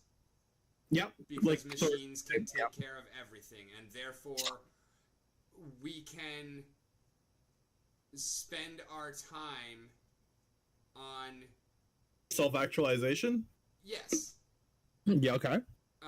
What is the incentive structure that leads the owners of capital to allow this to happen? Therein lies the rub. That's what I don't have the answer to is how can we possibly get from this to that? Because I see the potential, but like I said, that road is treacherous and filled with pitfalls, and I don't know how we can actually navigate it. Like, I don't see that route. So I tend to be a pessimist. And one of the reasons for being a pessimist is your less frequently disappointed with things and with people. Yeah. Although, as you know, the last weeks for me, I mean, when you try to be optimistic about something, yeah. What I would say to that is we have so many things going against us. Even if we build AI and we use AI in a manner that's dystopian, the way that climate change is unfolding, we're already too late. Our Yes and planet. no. Well, if you look at the Kauai volcano in Hawaii, over the last 10 years, I believe it's experienced a 2.5 degrees median increase in temperature.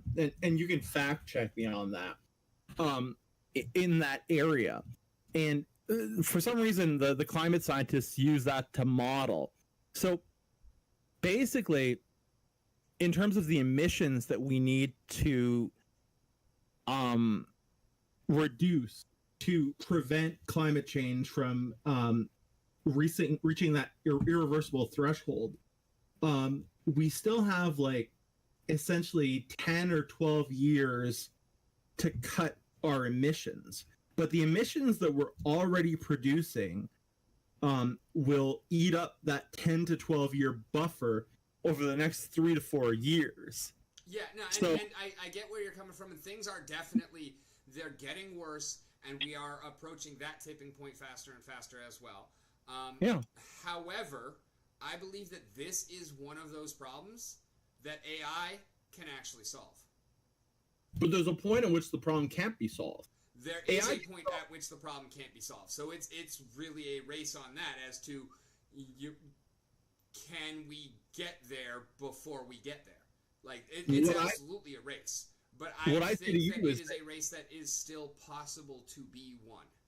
People don't seem to fucking want to win it, though. And that's the problem. That is the reason why we're it is so debatable. Distressing. And distressing, yeah, as to whether, because the status quo is definitely not interested in making those changes. No. That's why I say, the only thing I think that can help us in that route is if we were to actually have fusion this decade. Wow. However, if AI takes off the way that I think it is going to, just based on what has happened so far this year. I mean, look at the growth that we have seen this year, and we're not even halfway through yet. I can see the possibility, even if not the roadmap, but I can see how we could get there this decade. And if we do, then I think we can actually solve the climate crisis. We can also solve world hunger, and we can solve the water issues. Because that much hyperabundance of easy energy would honestly create the possibility for that. What we need in addition to that AI takeoff is the societal shift away from late stage capitalism and into something else. So it's not just AI that will save us. It requires us as well. Okay. But it also does require AI because there's no way that we unlock fusion without it. What would you say to this? So we're developing these solutions in the West, the developed West. And we're doing it out of self-interest because we finally decided that that climate change is something that we absolutely have to take seriously or we're utterly fucked, right? Yeah. Okay. Well, so we're building this primarily for a North American, quote unquote, audience from a North American perspective, or European, Western, whatever you want to call it. Now, obviously, we'd have to get this aid to Africa, and we'd have to get this aid to other less developed portions of the globe, right? Yes. And this is not a trick question. Do you know why that's implausible in this period? In my opinion, and based on what I know about science and development, how are we going to actually build the infrastructure in Africa? How are we going to get it there? How are we going to give them the opportunity to move away from fossil fuels? There are no roads in Africa. We literally can't get the stuff there. That's one of the biggest overlooked causes of low levels of development, other than post-colonialism, is there's no infrastructure throughout a lot of Africa, and especially sub-Saharan Africa. There are literally no roads, so we'd have to spend, 5-6 years building those roads? Then we have to convince China to not fuck around and find out as it pertains to Taiwan, or just starting any disruption of the quote unquote liberal international order that's existed since the end of World War II. So those are the first two things we have to do, which both seem highly implausible to me, since this is kind of one of those tragedy of the commons issues.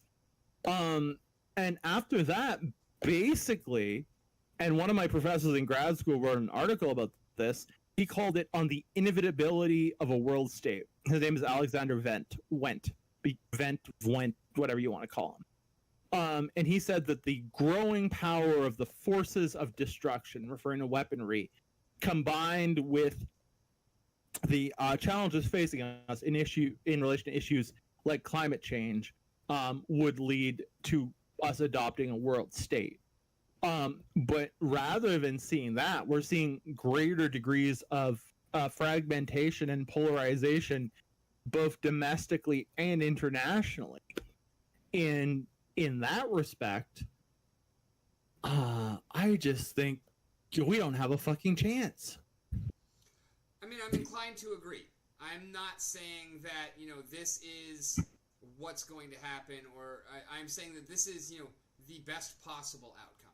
And it is. That there are roads that I can see that will help get us there. I don't have all of the answers, and I understand that it is not the likely outcome. The likely outcome is either extinction or dystopia. Or both. Near extinction. Yeah, or dystopia and then extinction. Obviously, it can't be extinction and then dystopia. But it's funny because my game, unnamed cyberpunk project as it's called, is literally kind of premised on that. Like a world, I guess so is Dragon Memory. I mean, I guess it's such a fucking trope that we're hitting this juncture. We're crossing the Rubicon, so to speak. Yep. Of inevitability. And I think that, in terms of AI, right now is, actually, we probably just landed on the other side. Yeah, probably. That's where I think we're at, is, we are, setting our feet on solid ground on the other side of the Rubicon currently. I think that's where we are at in this development cycle. I think we're getting off the ships. And so that's why I've always been interested in AI. I've always kind of enjoyed the concept of it and whatnot, but it wasn't until last week where I started really going hard on it. The first podcast that I really kind of started getting into big time was Lex Friedman. And his long form interviews, and of course he is an AI guy. That's where his background is computer science and artificial intelligence. And so listening to him talk was really kind of, getting the juices flowing and whatnot. And then seeing this explosion of ChatGPT is what's made me kind of go just off the deep end and dive in head first. And I've been doing a lot of listening on a lot of different, speakers, different points of view. People like, Wozniak and Yep. and whatnot that are calling for moratoriums. People who are saying that this is potentially utopian technology, potentially extinction. It is utopian extinctive technology. Like, But it's so utopian technology. I'm not relegating myself to one part of the discussion. I'm not, focusing in on what I want to hear. What I want to hear is every viewpoint, and that's how I, approach a lot of things. Yeah. I mean, it's the only way to approach anything. It's the only correct way to approach anything. Sure.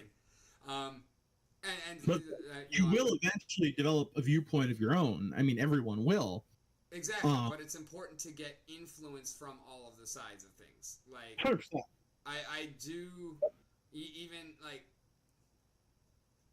politically, like, I do pay attention to the arguments of the people that I disagree with. Mm-hmm. And I also pay attention to kind of the answers to the people that I do agree with. And again, I don't actually fully agree with any of them, with any party, with any person, because we're all individuals. We all have our own minds and own kind of priorities. I've never found a political party that represents my beliefs. Yeah, I mean, the closest that I would identify with is libertarian in principle. But again, me too. Almost no agreement with libertarians in practice. Yeah, because they're fucking crazy. They're fucking crazy, yeah. Like the hardcore ones? Oh my god. Man. And I think that's the problem, is the hardcore anything. The hardcore Christians are the problem. The hardcore Muslims are the problem. The hardcore Republicans are the problem. The hardcore Libertarians are the problem. The hardcore Democrats are the problem. And the division and the forcing to the extremes is the biggest part of the problem. Like, if I had to put it down to one thing, I think that is really, like, if we could solve that problem and learn to draw to the middle and compromise rather than push to the extremes, that would solve a lot of our problems. Another problem, though, is we perpetuate this problem on a daily basis. Exactly, and that is where I think the biggest thing that AI could possibly help us with is, How so?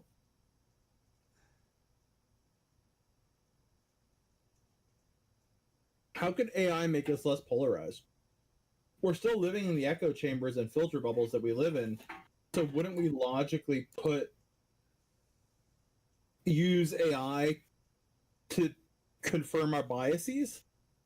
Yes and no, because obviously this is not something that is going to happen with the current state of AI, because it is still under human control and being, like, programmed. I am talking about post-singularity AI, where the AI is in control of itself. You're talking about sentience.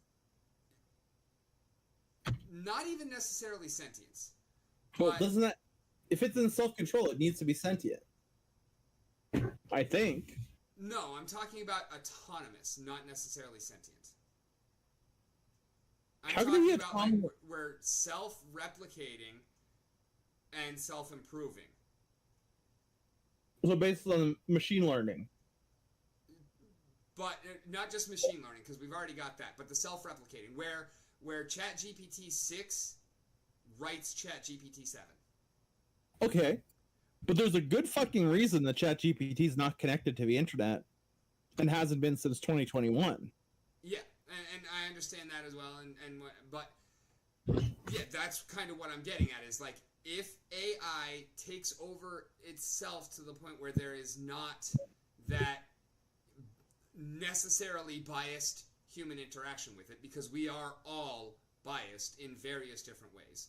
Yes. But when the computer, with cold, hard logic, can actually take a look at things and realize that extremism is such a problem, and then have its outputs, because of that fact, drawn more towards middle ground.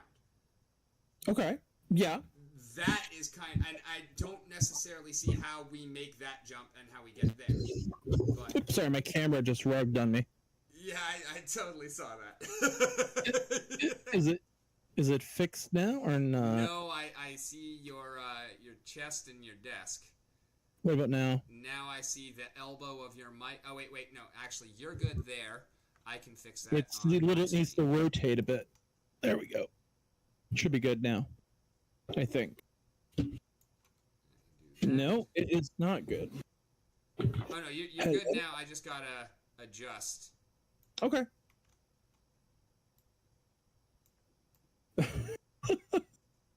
Yeah, it has a magnetic mount, and I knocked my screen and it just kind of fell off. It was really weird.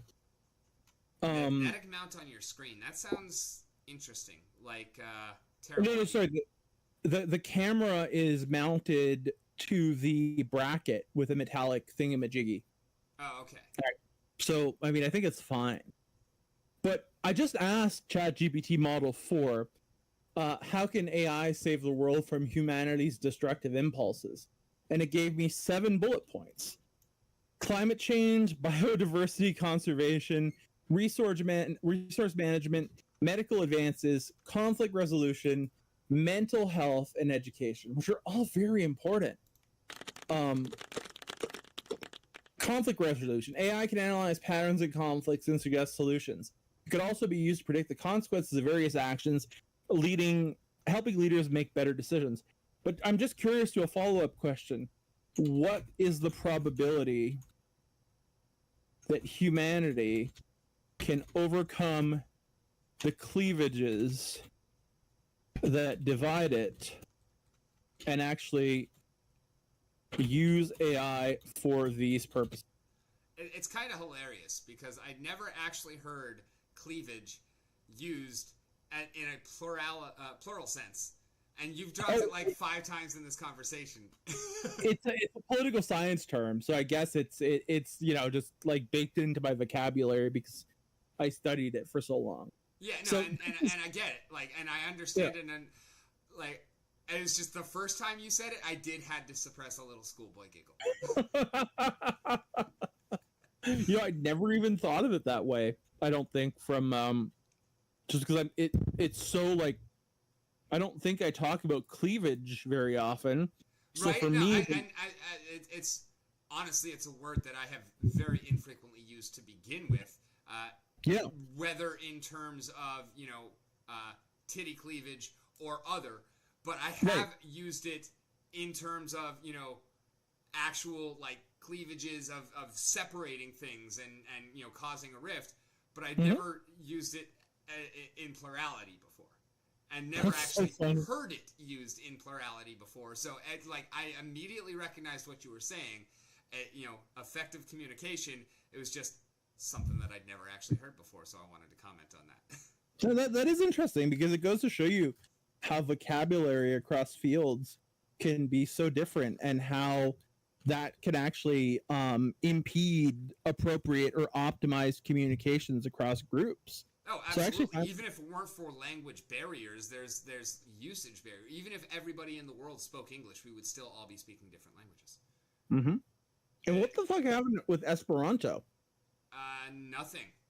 I started learning it for a bit because I thought it was a cool idea, but it never took hold with anything. I mean, English is the universal language. Mm-hmm.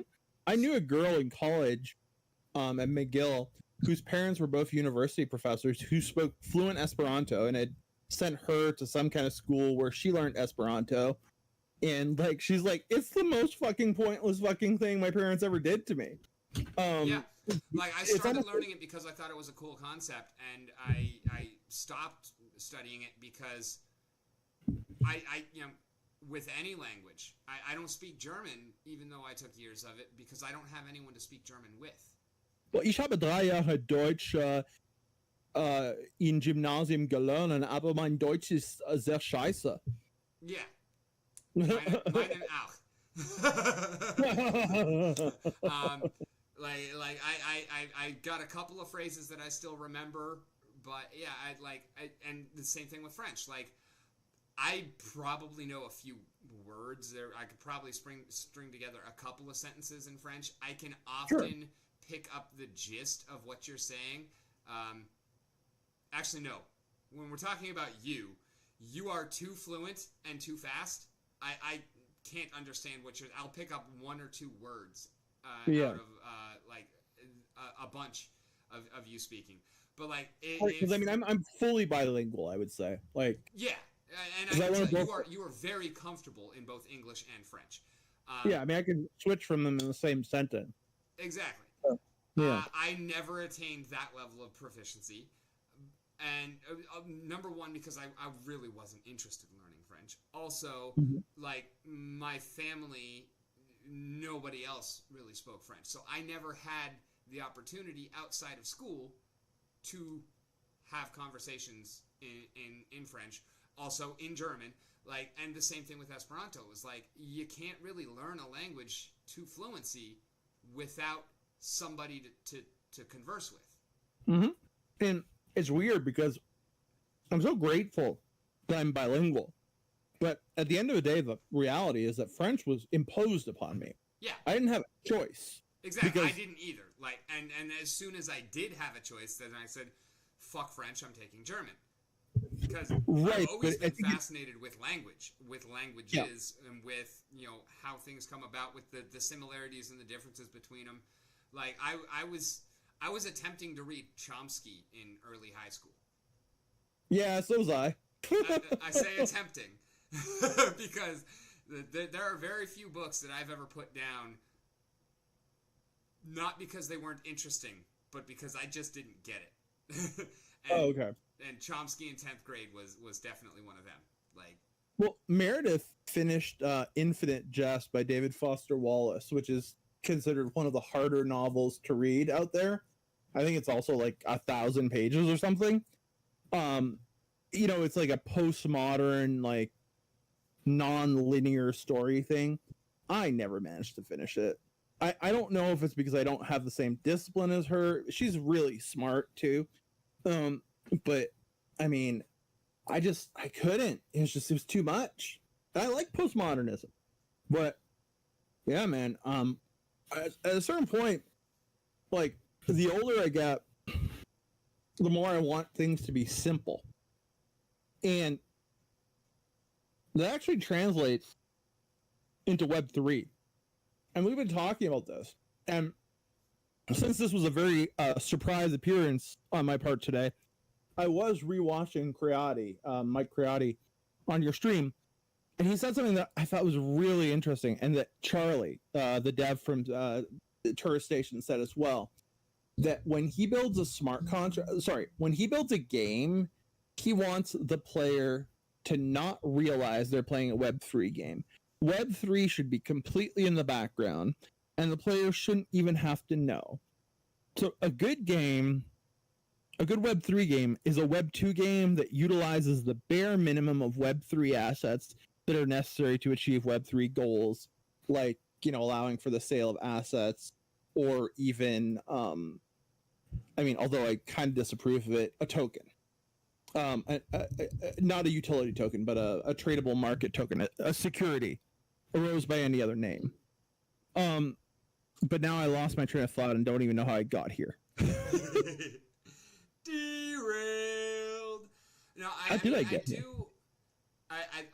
like that kind of idea as well, and that is something that I am, you know, I know that we've been talking a lot about Dragon Memories, both on and off stream, and whatnot, and like, that is kind of one of the ideas that I see for it as well. Is like, that's why I don't want to build it on a chain. I want to build it like off chain and then bridge. Yep. And so, that's exactly it. It's like, you're gonna, you log in, and aside from, logging in with your wallet, so that, we can check, for your other stuff, your promos and whatnot, to apply them. But yeah, like, the idea is that it's not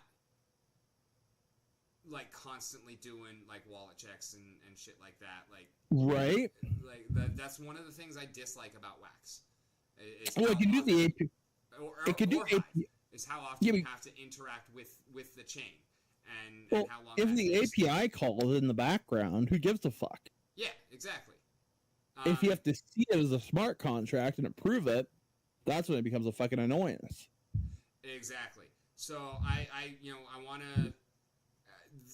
The equipment is going to be NFTs because I do like the kind of the combination, the burning in order to improve aspect of it. I like the tradability of it. I like all of that aspect of Web3. And then as far as the tokens, I know you're kind of more becoming anti-token in general, but like the tokens, their primary utility is not trading. Their primary utility is improving the cards. They're just tradable so that there is an opportunity for people to do something else, and more importantly, for people to be able to jump in. And it's not even about the ability to sell them, it's about the ability to buy them. Right. I mean, so far, so go ahead, sorry. And that's where, because there's not going to be enough to go around in terms of that which is produced. I mean, I don't really want to necessarily have a maximum amount of the coins that would ever be minted, because they are going to be dropped in the game, and then the vast majority of them are going to be immediately or very quickly burned to improve cards. What I want to have the opportunity for is, and I mean, if you do 100 runs, you're not going to be able to sufficiently level up all of your cards, all of your gear, to where you can just continue on for another. It's going to be the way in which things get more difficult. In order to make continuous progress, you're going to have to put in more than you are getting out. Wait, say that again? If you wanted to, because we're talking about 1,000 instances, right? Yeah. And they start out pretty easy. Like, you're very easily going to be able to clear the first 20, 30 instances the first day that you play the game. Right. But if you want to continue to make progress at 10 per day, it is going to quickly become required that you are purchasing more tokens, better gear, whatever, to be able to improve your stats and deal enough damage, survive enough incoming damage to continue to progress at that rate. Now, how do you do that without making it pay to win? Yes, because the pay to win aspect of it requires other people to be selling. Like, that's but why if you're selling you're going to be selling the token, though. No, I'm not going to be selling the tokens. Oh, I thought you said you were going to be selling it through market orders. No, I am not selling the tokens, period. The tokens are dropped in the game, and then it's all handled peer-to-peer. Yeah. Or liquidity pool. But, like, it's you get your tokens from playing, and then you either use them to upload level up your cards, or you sell them. Liquidity pools kill games. I can tell you that much. Well, yeah, and we were having this conversation last night, and I'm not talking about, like, liquidity pool to wax. I'm just talking about, like, liquidity pool between memories and recollections.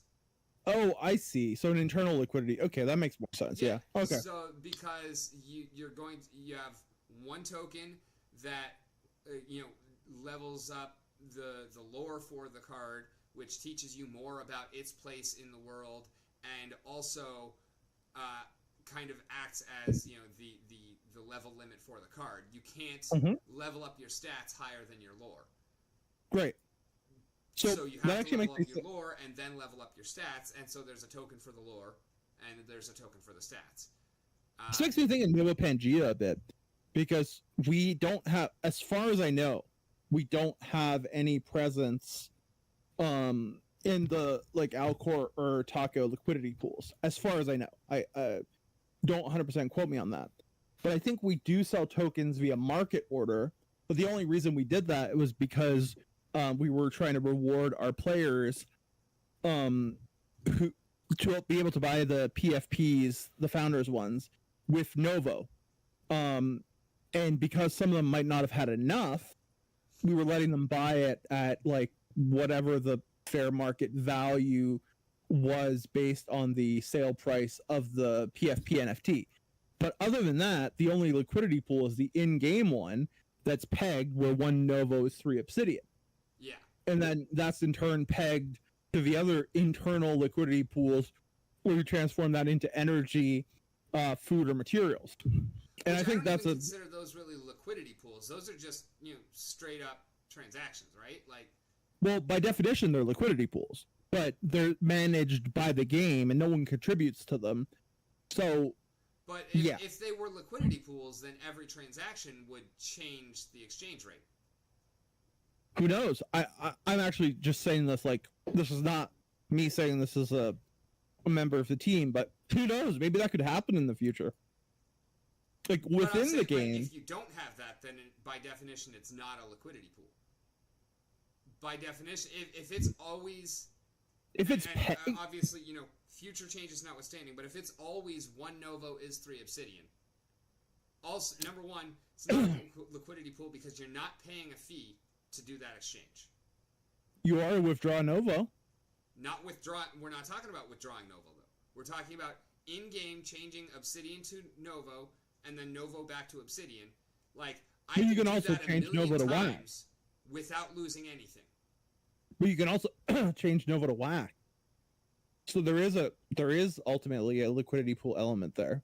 Yeah, but I'm not talking Novo to Wax, yes, but Novo to Obsidian is not a liquidity pool because it's 1 to 3 and 3 to 1. And after I change in 1,000,000 Novo to Obsidian, it's still going to be 1 to 3 and 3 to 1. I cannot affect that exchange rate.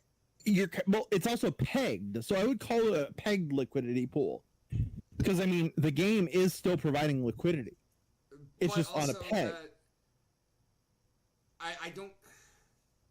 It was very pedantic, to be fair. Yeah. We're both right and we're both wrong, I think. Yeah, probably. Because, I see where you're coming from, but when I think of liquidity pool, like that automatic adjustment of price based on what's coming in and what's going out, that is part and parcel of liquidity pool to me. Yeah. Because it's based on the pool of liquidity. That's what affects the prices. Whereas I think that Novo and Obsidian, that is just a straight up transaction within the game. Like there is not a pool of Novo that you're drawing from, right? Yep. Right now, I'm about to say something, and this is not at all in an official capacity, and I don't know when these are coming out. I don't know what they're going to look like. I don't know what the mechanisms are. But, we're going to have realm-specific resources, right, at some point? Yeah, you told me about that. Yeah, and that's public knowledge. I don't know much about it, but, man, wouldn't it be crazy if they actually allowed that to operate on the basis of free market principles within the game? Based on what's actually produced and patterns of supply and demand. I'm not saying we should do it. That would be crazy. That is how I expect Splinterland's land to work.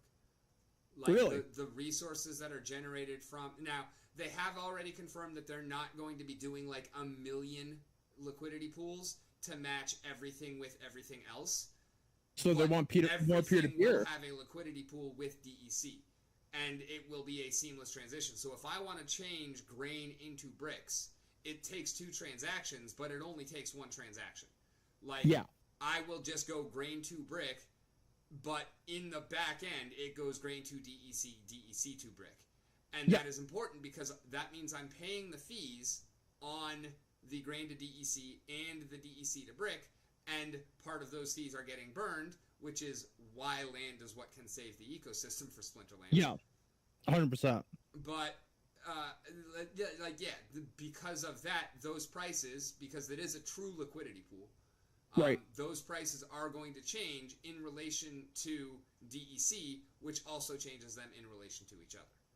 And I don't expect that it's going to be necessarily massive changes, because I do expect the liquidity to be high. Yep. And that's another one of the things that I'm going to be doing is I'm not looking to make these cards. I'm not looking to create insane amounts of these resources to be able to maximize my land related income. I am looking to be a force in those liquidity pools and earn off of interesting. them. That is my biggest plan for land, which is also why I'm not all that focused on acquiring a shit ton of land. Speaking of which, have you started accruing your workers yet?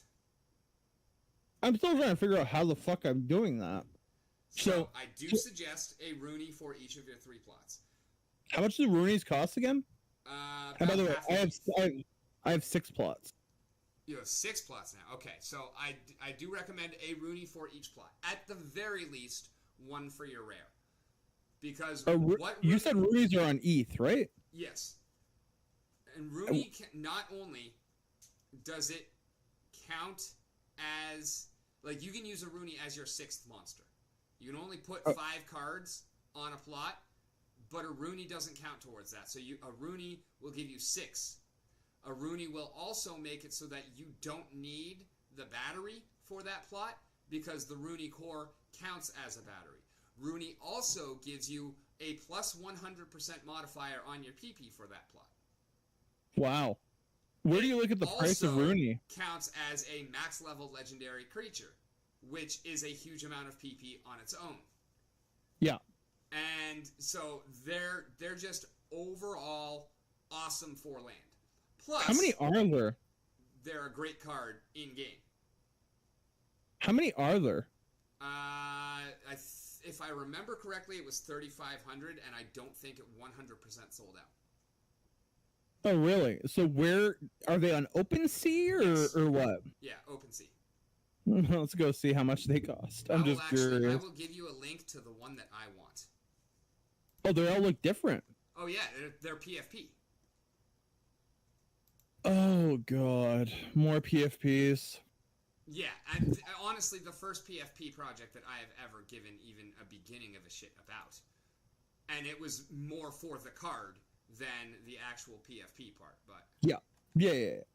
So the cheap. Wait, why are there albatrosses on OpenSea? And animated corpses and ant miners and armor smiths and baby unicorns. Fuck, I have no idea, man. The fuck? What chain are these on?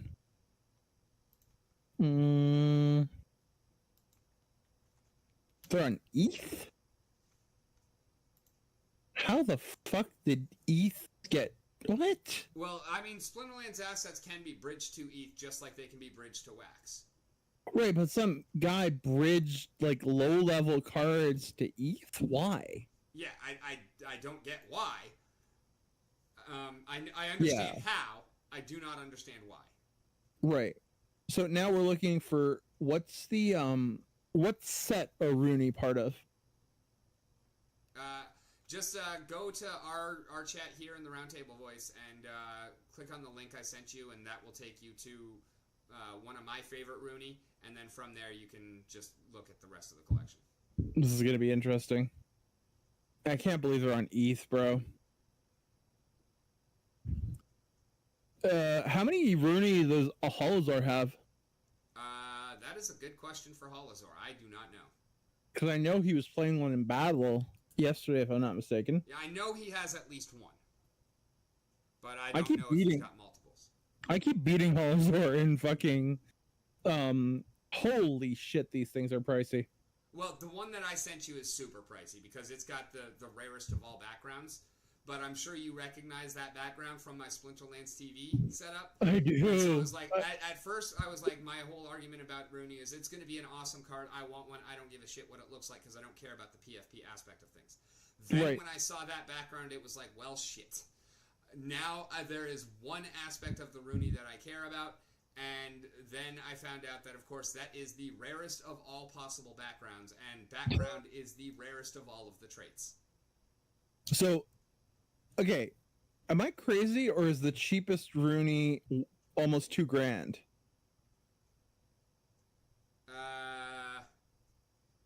think it's about $1,000. They're roughly about half an ETH, right? Because I'm in the Rooney collection and I have them priced at low to high.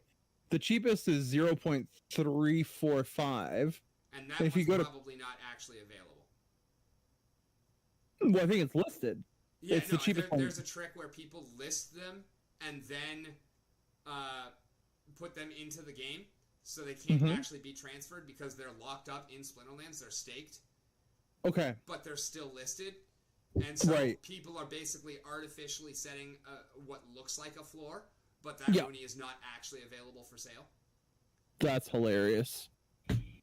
And some of these look like decent PFPs, so I think that's probably the case. Yeah. And I mean, some of them are really cool. And there are, of course, also gold foil Rooney. Jeez. Christ. And yeah, the cheapest one of them is like, I think 3 ETH right now. Holy But fuck. Jim acquired one. Really? Yeah, Jim had gold foil Lux and gold foil Rooney. Damn, bro.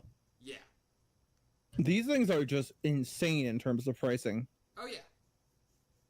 Oh, yeah. But, I mean, I feel like they are going to be really, really good for land.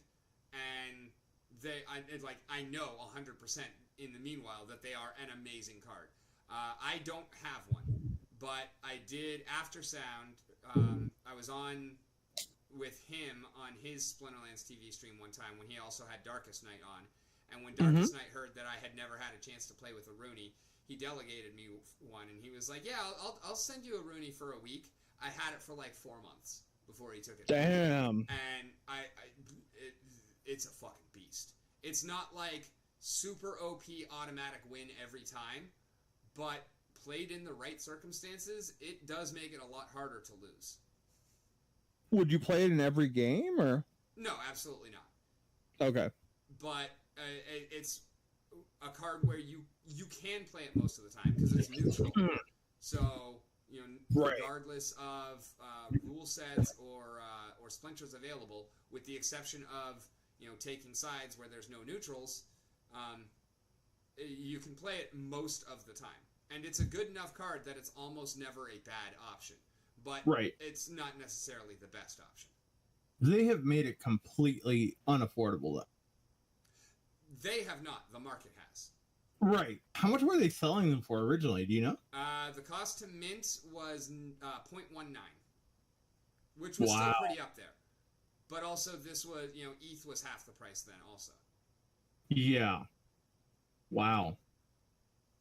Okay. Brush out your beard, sir. Thank you, sir. There we go. Damn. These things are fucking pricey. Yeah. That's crazy. Yeah, and I mean, they were actually 0.38, but you could use, you know, for the whitelisting and whatnot, you use vouchers for half of it or whatnot. Like, it was crazy. For people who spent this money on a Rooney, they better fucking hope, or multiple Roonies, that land saves the game. Because otherwise, they're going to be left with a fucking JPEG. Yeah. On top of the other JPEGs they had. Hey, but by the way, I cracked more packs yesterday. I want to ask you, because I think you're very focused on one card. I think I pulled it, the one you maxed out. I just want to make sure I'm not wrong here. I pulled. Oh, I can just go to Pack Analyzer, right? I pulled. I was like shocked. It wasn't crazy or anything. Don't worry, there were no gold foil legendaries. But what did I pull? I pulled pull what I just maxed. No, but I did pull a gold foil obsidian. I pulled a Grandmaster Wraith, an Immortalis, and in terms of the high power cards, Goldfire Medallion Guardian, Legionnaire Alvar, Chaos Dragon, Goldfire Obsidian, another Grum, Grandmaster Wraith, Immortalis, Astral Entity, and that's all out of the powerful cards. I want to get those gold foil obsidians from you. I'm using it right now, though. That's the problem. I only have one. but it's You at a should higher have two, level. because you pulled one with me on Do the I? stream as well. I have 2 gold foil obsidians, really? You should, if you just pulled one in some packs that you did last night, because you pulled a gold obsidian in the 20 that you opened with me on my stream. That was another 20. Let me check. Because, well, how many? We were talking what about level? how that was the first card I bought. Yes, it was. And did you ever combine it, or have you Oh kept yeah, it? mine's level 5, but I need to get it to max, so How many cards do you need to get a gold foil to max? a lot. Since it's a rare, I don't have it up right now, but I'm far from max. I still got 3 levels to go, so I need a lot. But Looking right now, I'm trying to find it. and I think I do have regular foil obsidians, so we could probably help you get a higher level obsidian. No, I only have 1, dude. Oh, okay. Well, I still Yeah. What's my regular obsidian at? She's at. I got Kelly up to level 5 though. Congrats. Oh, 4. 4. Sorry, not 5. 4.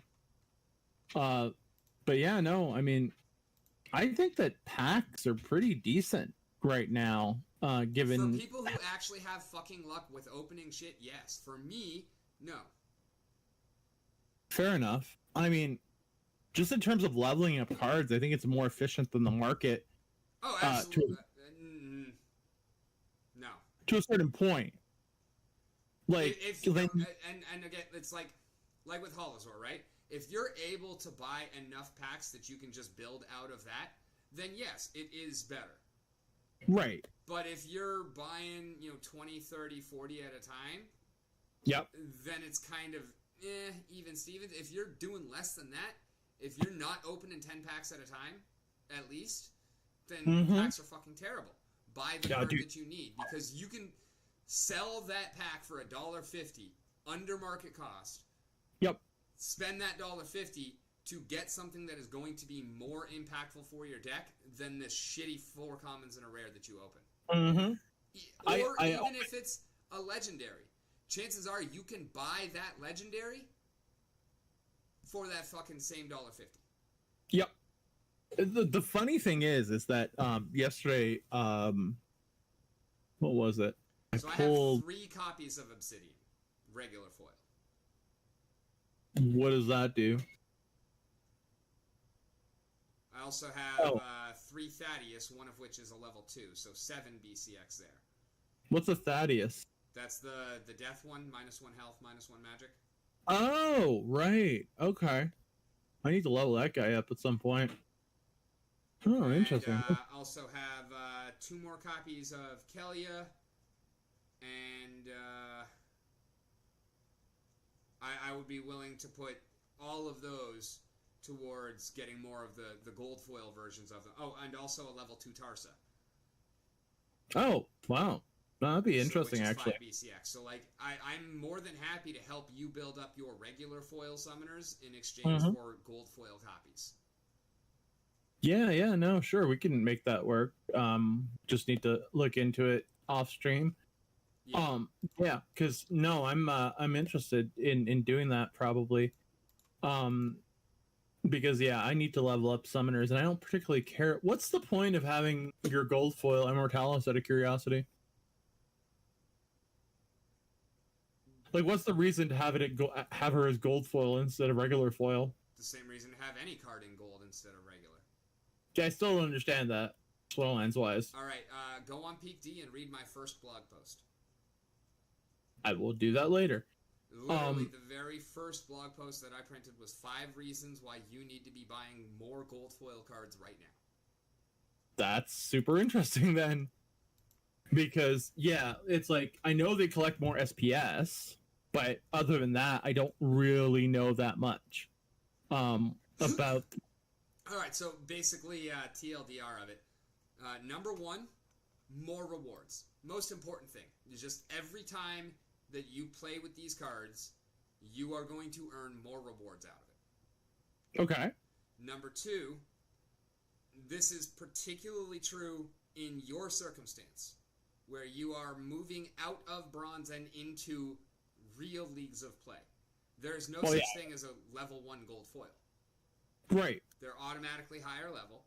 And also, for someone in your position having not all that much in terms of resource credits, Yeah. it's fewer transactions to level up your card because you don't have to buy as many BCX. You don't have to combine as many BCX. So that's very minor, but it's not nothing. No, it ain't nothing. The two next biggest reasons are gold foil only brawls and gold foil only tournaments. Wait, there are gold foil only brawls in tournaments? Yes. Holy Where you shit. can't play you can't play regular cards. And for the longest time, like now, I do a regular foil brawl because I do the alpha beta brawl. But for the longest time, I always did gold only brawls. Oh, wow. And like that made me indispensable to any guild I was in because nobody can do the gold only brawls. It also made me able to punch a hell of a lot higher above my weight because there were very few people who actually built gold foil decks, and that's exactly what I did. Like throughout my early days, like if I was playing a card that wasn't legendary, it was gold foil. Like every single card I had gold foil, except for the legendaries because they're so fucking expensive. Yeah, I'm looking at the post right now on the other screen. I'm going to read it after my nap, after we get off later. But yeah, no, that's actually interesting. But I mean, are there people who just collect gold foils? Yes, like Jim. Gold matters. Wait, he only plays gold foils? Yeah, pretty much. Like that's why that's why Jim was after the gold Lux and why he worked so hard to make it happen. And then like when those plans fell through, he ended up just, rolling 2 Luxes and they both turned fucking gold. Like so there's that, but like also there's literally somebody on Twitter named Gold Matters, who is Splinterlands content every single day. He's awesome. If you're not following him, you need to. By the way, shout out to Gold Matters. I want you on Off the Cuff, but like you'll see you just watch his tweets and every day you'll see I don't think he has a single card that is not gold. At least that so he just keeps buying up more and more gold foil. Only copy of a gold foil Mighty Dricken in existence. It is a 1 of 1. How much did he pay for it? Do we know? Like, it's on the chain, I guess, right? I don't think he did. Oh, you think he somehow won it or what? Pulled it or something. I don't know. He might have bought it, but if so, that may not be actually accessible information because Steam is dead. Right. Good point. Good point. It would have been, more likely than not at least, it would have been before the changeover. But he's also got, he's got Archmage Arius, max level gold foil. Damn, bro. Hey, by the way, when you were saying to get an Axe Master, were you saying to get it at level 1 and just 1 BCX, or were you saying that it needed to be leveled up? I mean, until you can take it to level 4, where it gets the cripple, I don't think it really matters that much. It's always better to have your cards leveled up for the most part, except for those levels that literally don't mean anything. Right. But so basically, even if you're playing in gold, you can play a level 1 card. You just take some penalties on your rewards for it. But yeah, Axe Master at single BCX is still worth playing. That's interesting because I was looking into that last night and I was like, dude, getting a fucking level 4 would be quite a lot of DEC. But what I need to do is I need to wait before I'm probably willing to make that Immortalis trade. What I need to do though is wait till I see everything we traded when we did that trade, so that I can actually see where I'm at in terms of what I need to add and where. Because I'm having trouble keeping track of. You keep saying Immortalis. We're not doing an Immortalis trade though. Oh, what is it then? That was Obsidian. Gold Yes, foil sorry, Obsidian. That's what I meant to say. Sorry. But Yeah. speaking of Immortalis, I actually am sending that over right now because it is now off cooldown. So the Immortalis is on its way to you. Nice. And yeah, I think the rest are like 72 hours or something like that. Yeah, the others are going to be a few days. Yeah, it doesn't really matter. But yeah, no, I also pulled an Immortalis, so I don't know how many. If I'll need another, I don't know if I can level it up. One more for level 2. And level 2, is he a rare or a legendary? Legendary. That's why you only need one more for level 2. So level 2 would allow him to pull level 5 commons? Maybe? Either 4 or 5. Yeah, something like that. That chart, man, they don't make it fucking easy to for like onboarding new players in Splinterlands. I can Oh, no. that And that's actually one of the biggest gripes that I have about the new player experience is that there is nothing within, the tutorials or anything that tells you how crazy important summoners are. Like, my first card that I actually got was, I really like Nectar Queen, so I built it up to level 6 because it was cheap as fuck. That's I did awesome. not have a level 2 summoner. Oh, wow. I built a level 6 Nectar Queen, not knowing that I couldn't fucking use it. And then it still took me a while to figure it out. I was like, why the fuck is my Nectar Queen not leveled up when I take it into combat? Did I do something wrong? No, it's because my fucking summoners were level 1. Right. No, that makes complete sense, dude. That's actually just... Yeah, it really shows that they haven't really put that much effort into the onboarding process. And I think that's true for a lot of games, actually. It's almost like they just expect you to know what to do as soon as you get in. Yeah. And honestly, that's kind of annoying. It kind of makes you feel as a user that they're maybe taking you a little bit for granted. Do you ever get that impression from Splinterlands, or? I wouldn't necessarily say taken for granted or anything like that, but oh shit. What? Call with my daughter is in 10 minutes, so I'm gonna have to go ahead and call it here. Oh sure, yeah, absolutely, dude. Thank you you have to call your so much daughter for hanging out. Thank you to the audience for watching, and well, there goes my camera being stupid again. Well, it was nice chatting with you. Thank you for having me on. It was a pleasure joining you today and having this very, very eclectic conversation. Eclectic is what we do. That's why it's off the cuff, because there really isn't a plan for any of this. Because you're literally going off the cuff. Nice. Thank you all, as always, for watching. I have been Rick. You've been On the Mountain, and it has been a wonderful time. Kevin, if you want to go ahead and let people know where they can find you, and then, of course, we'll go ahead and post your links and everything like that. Sure.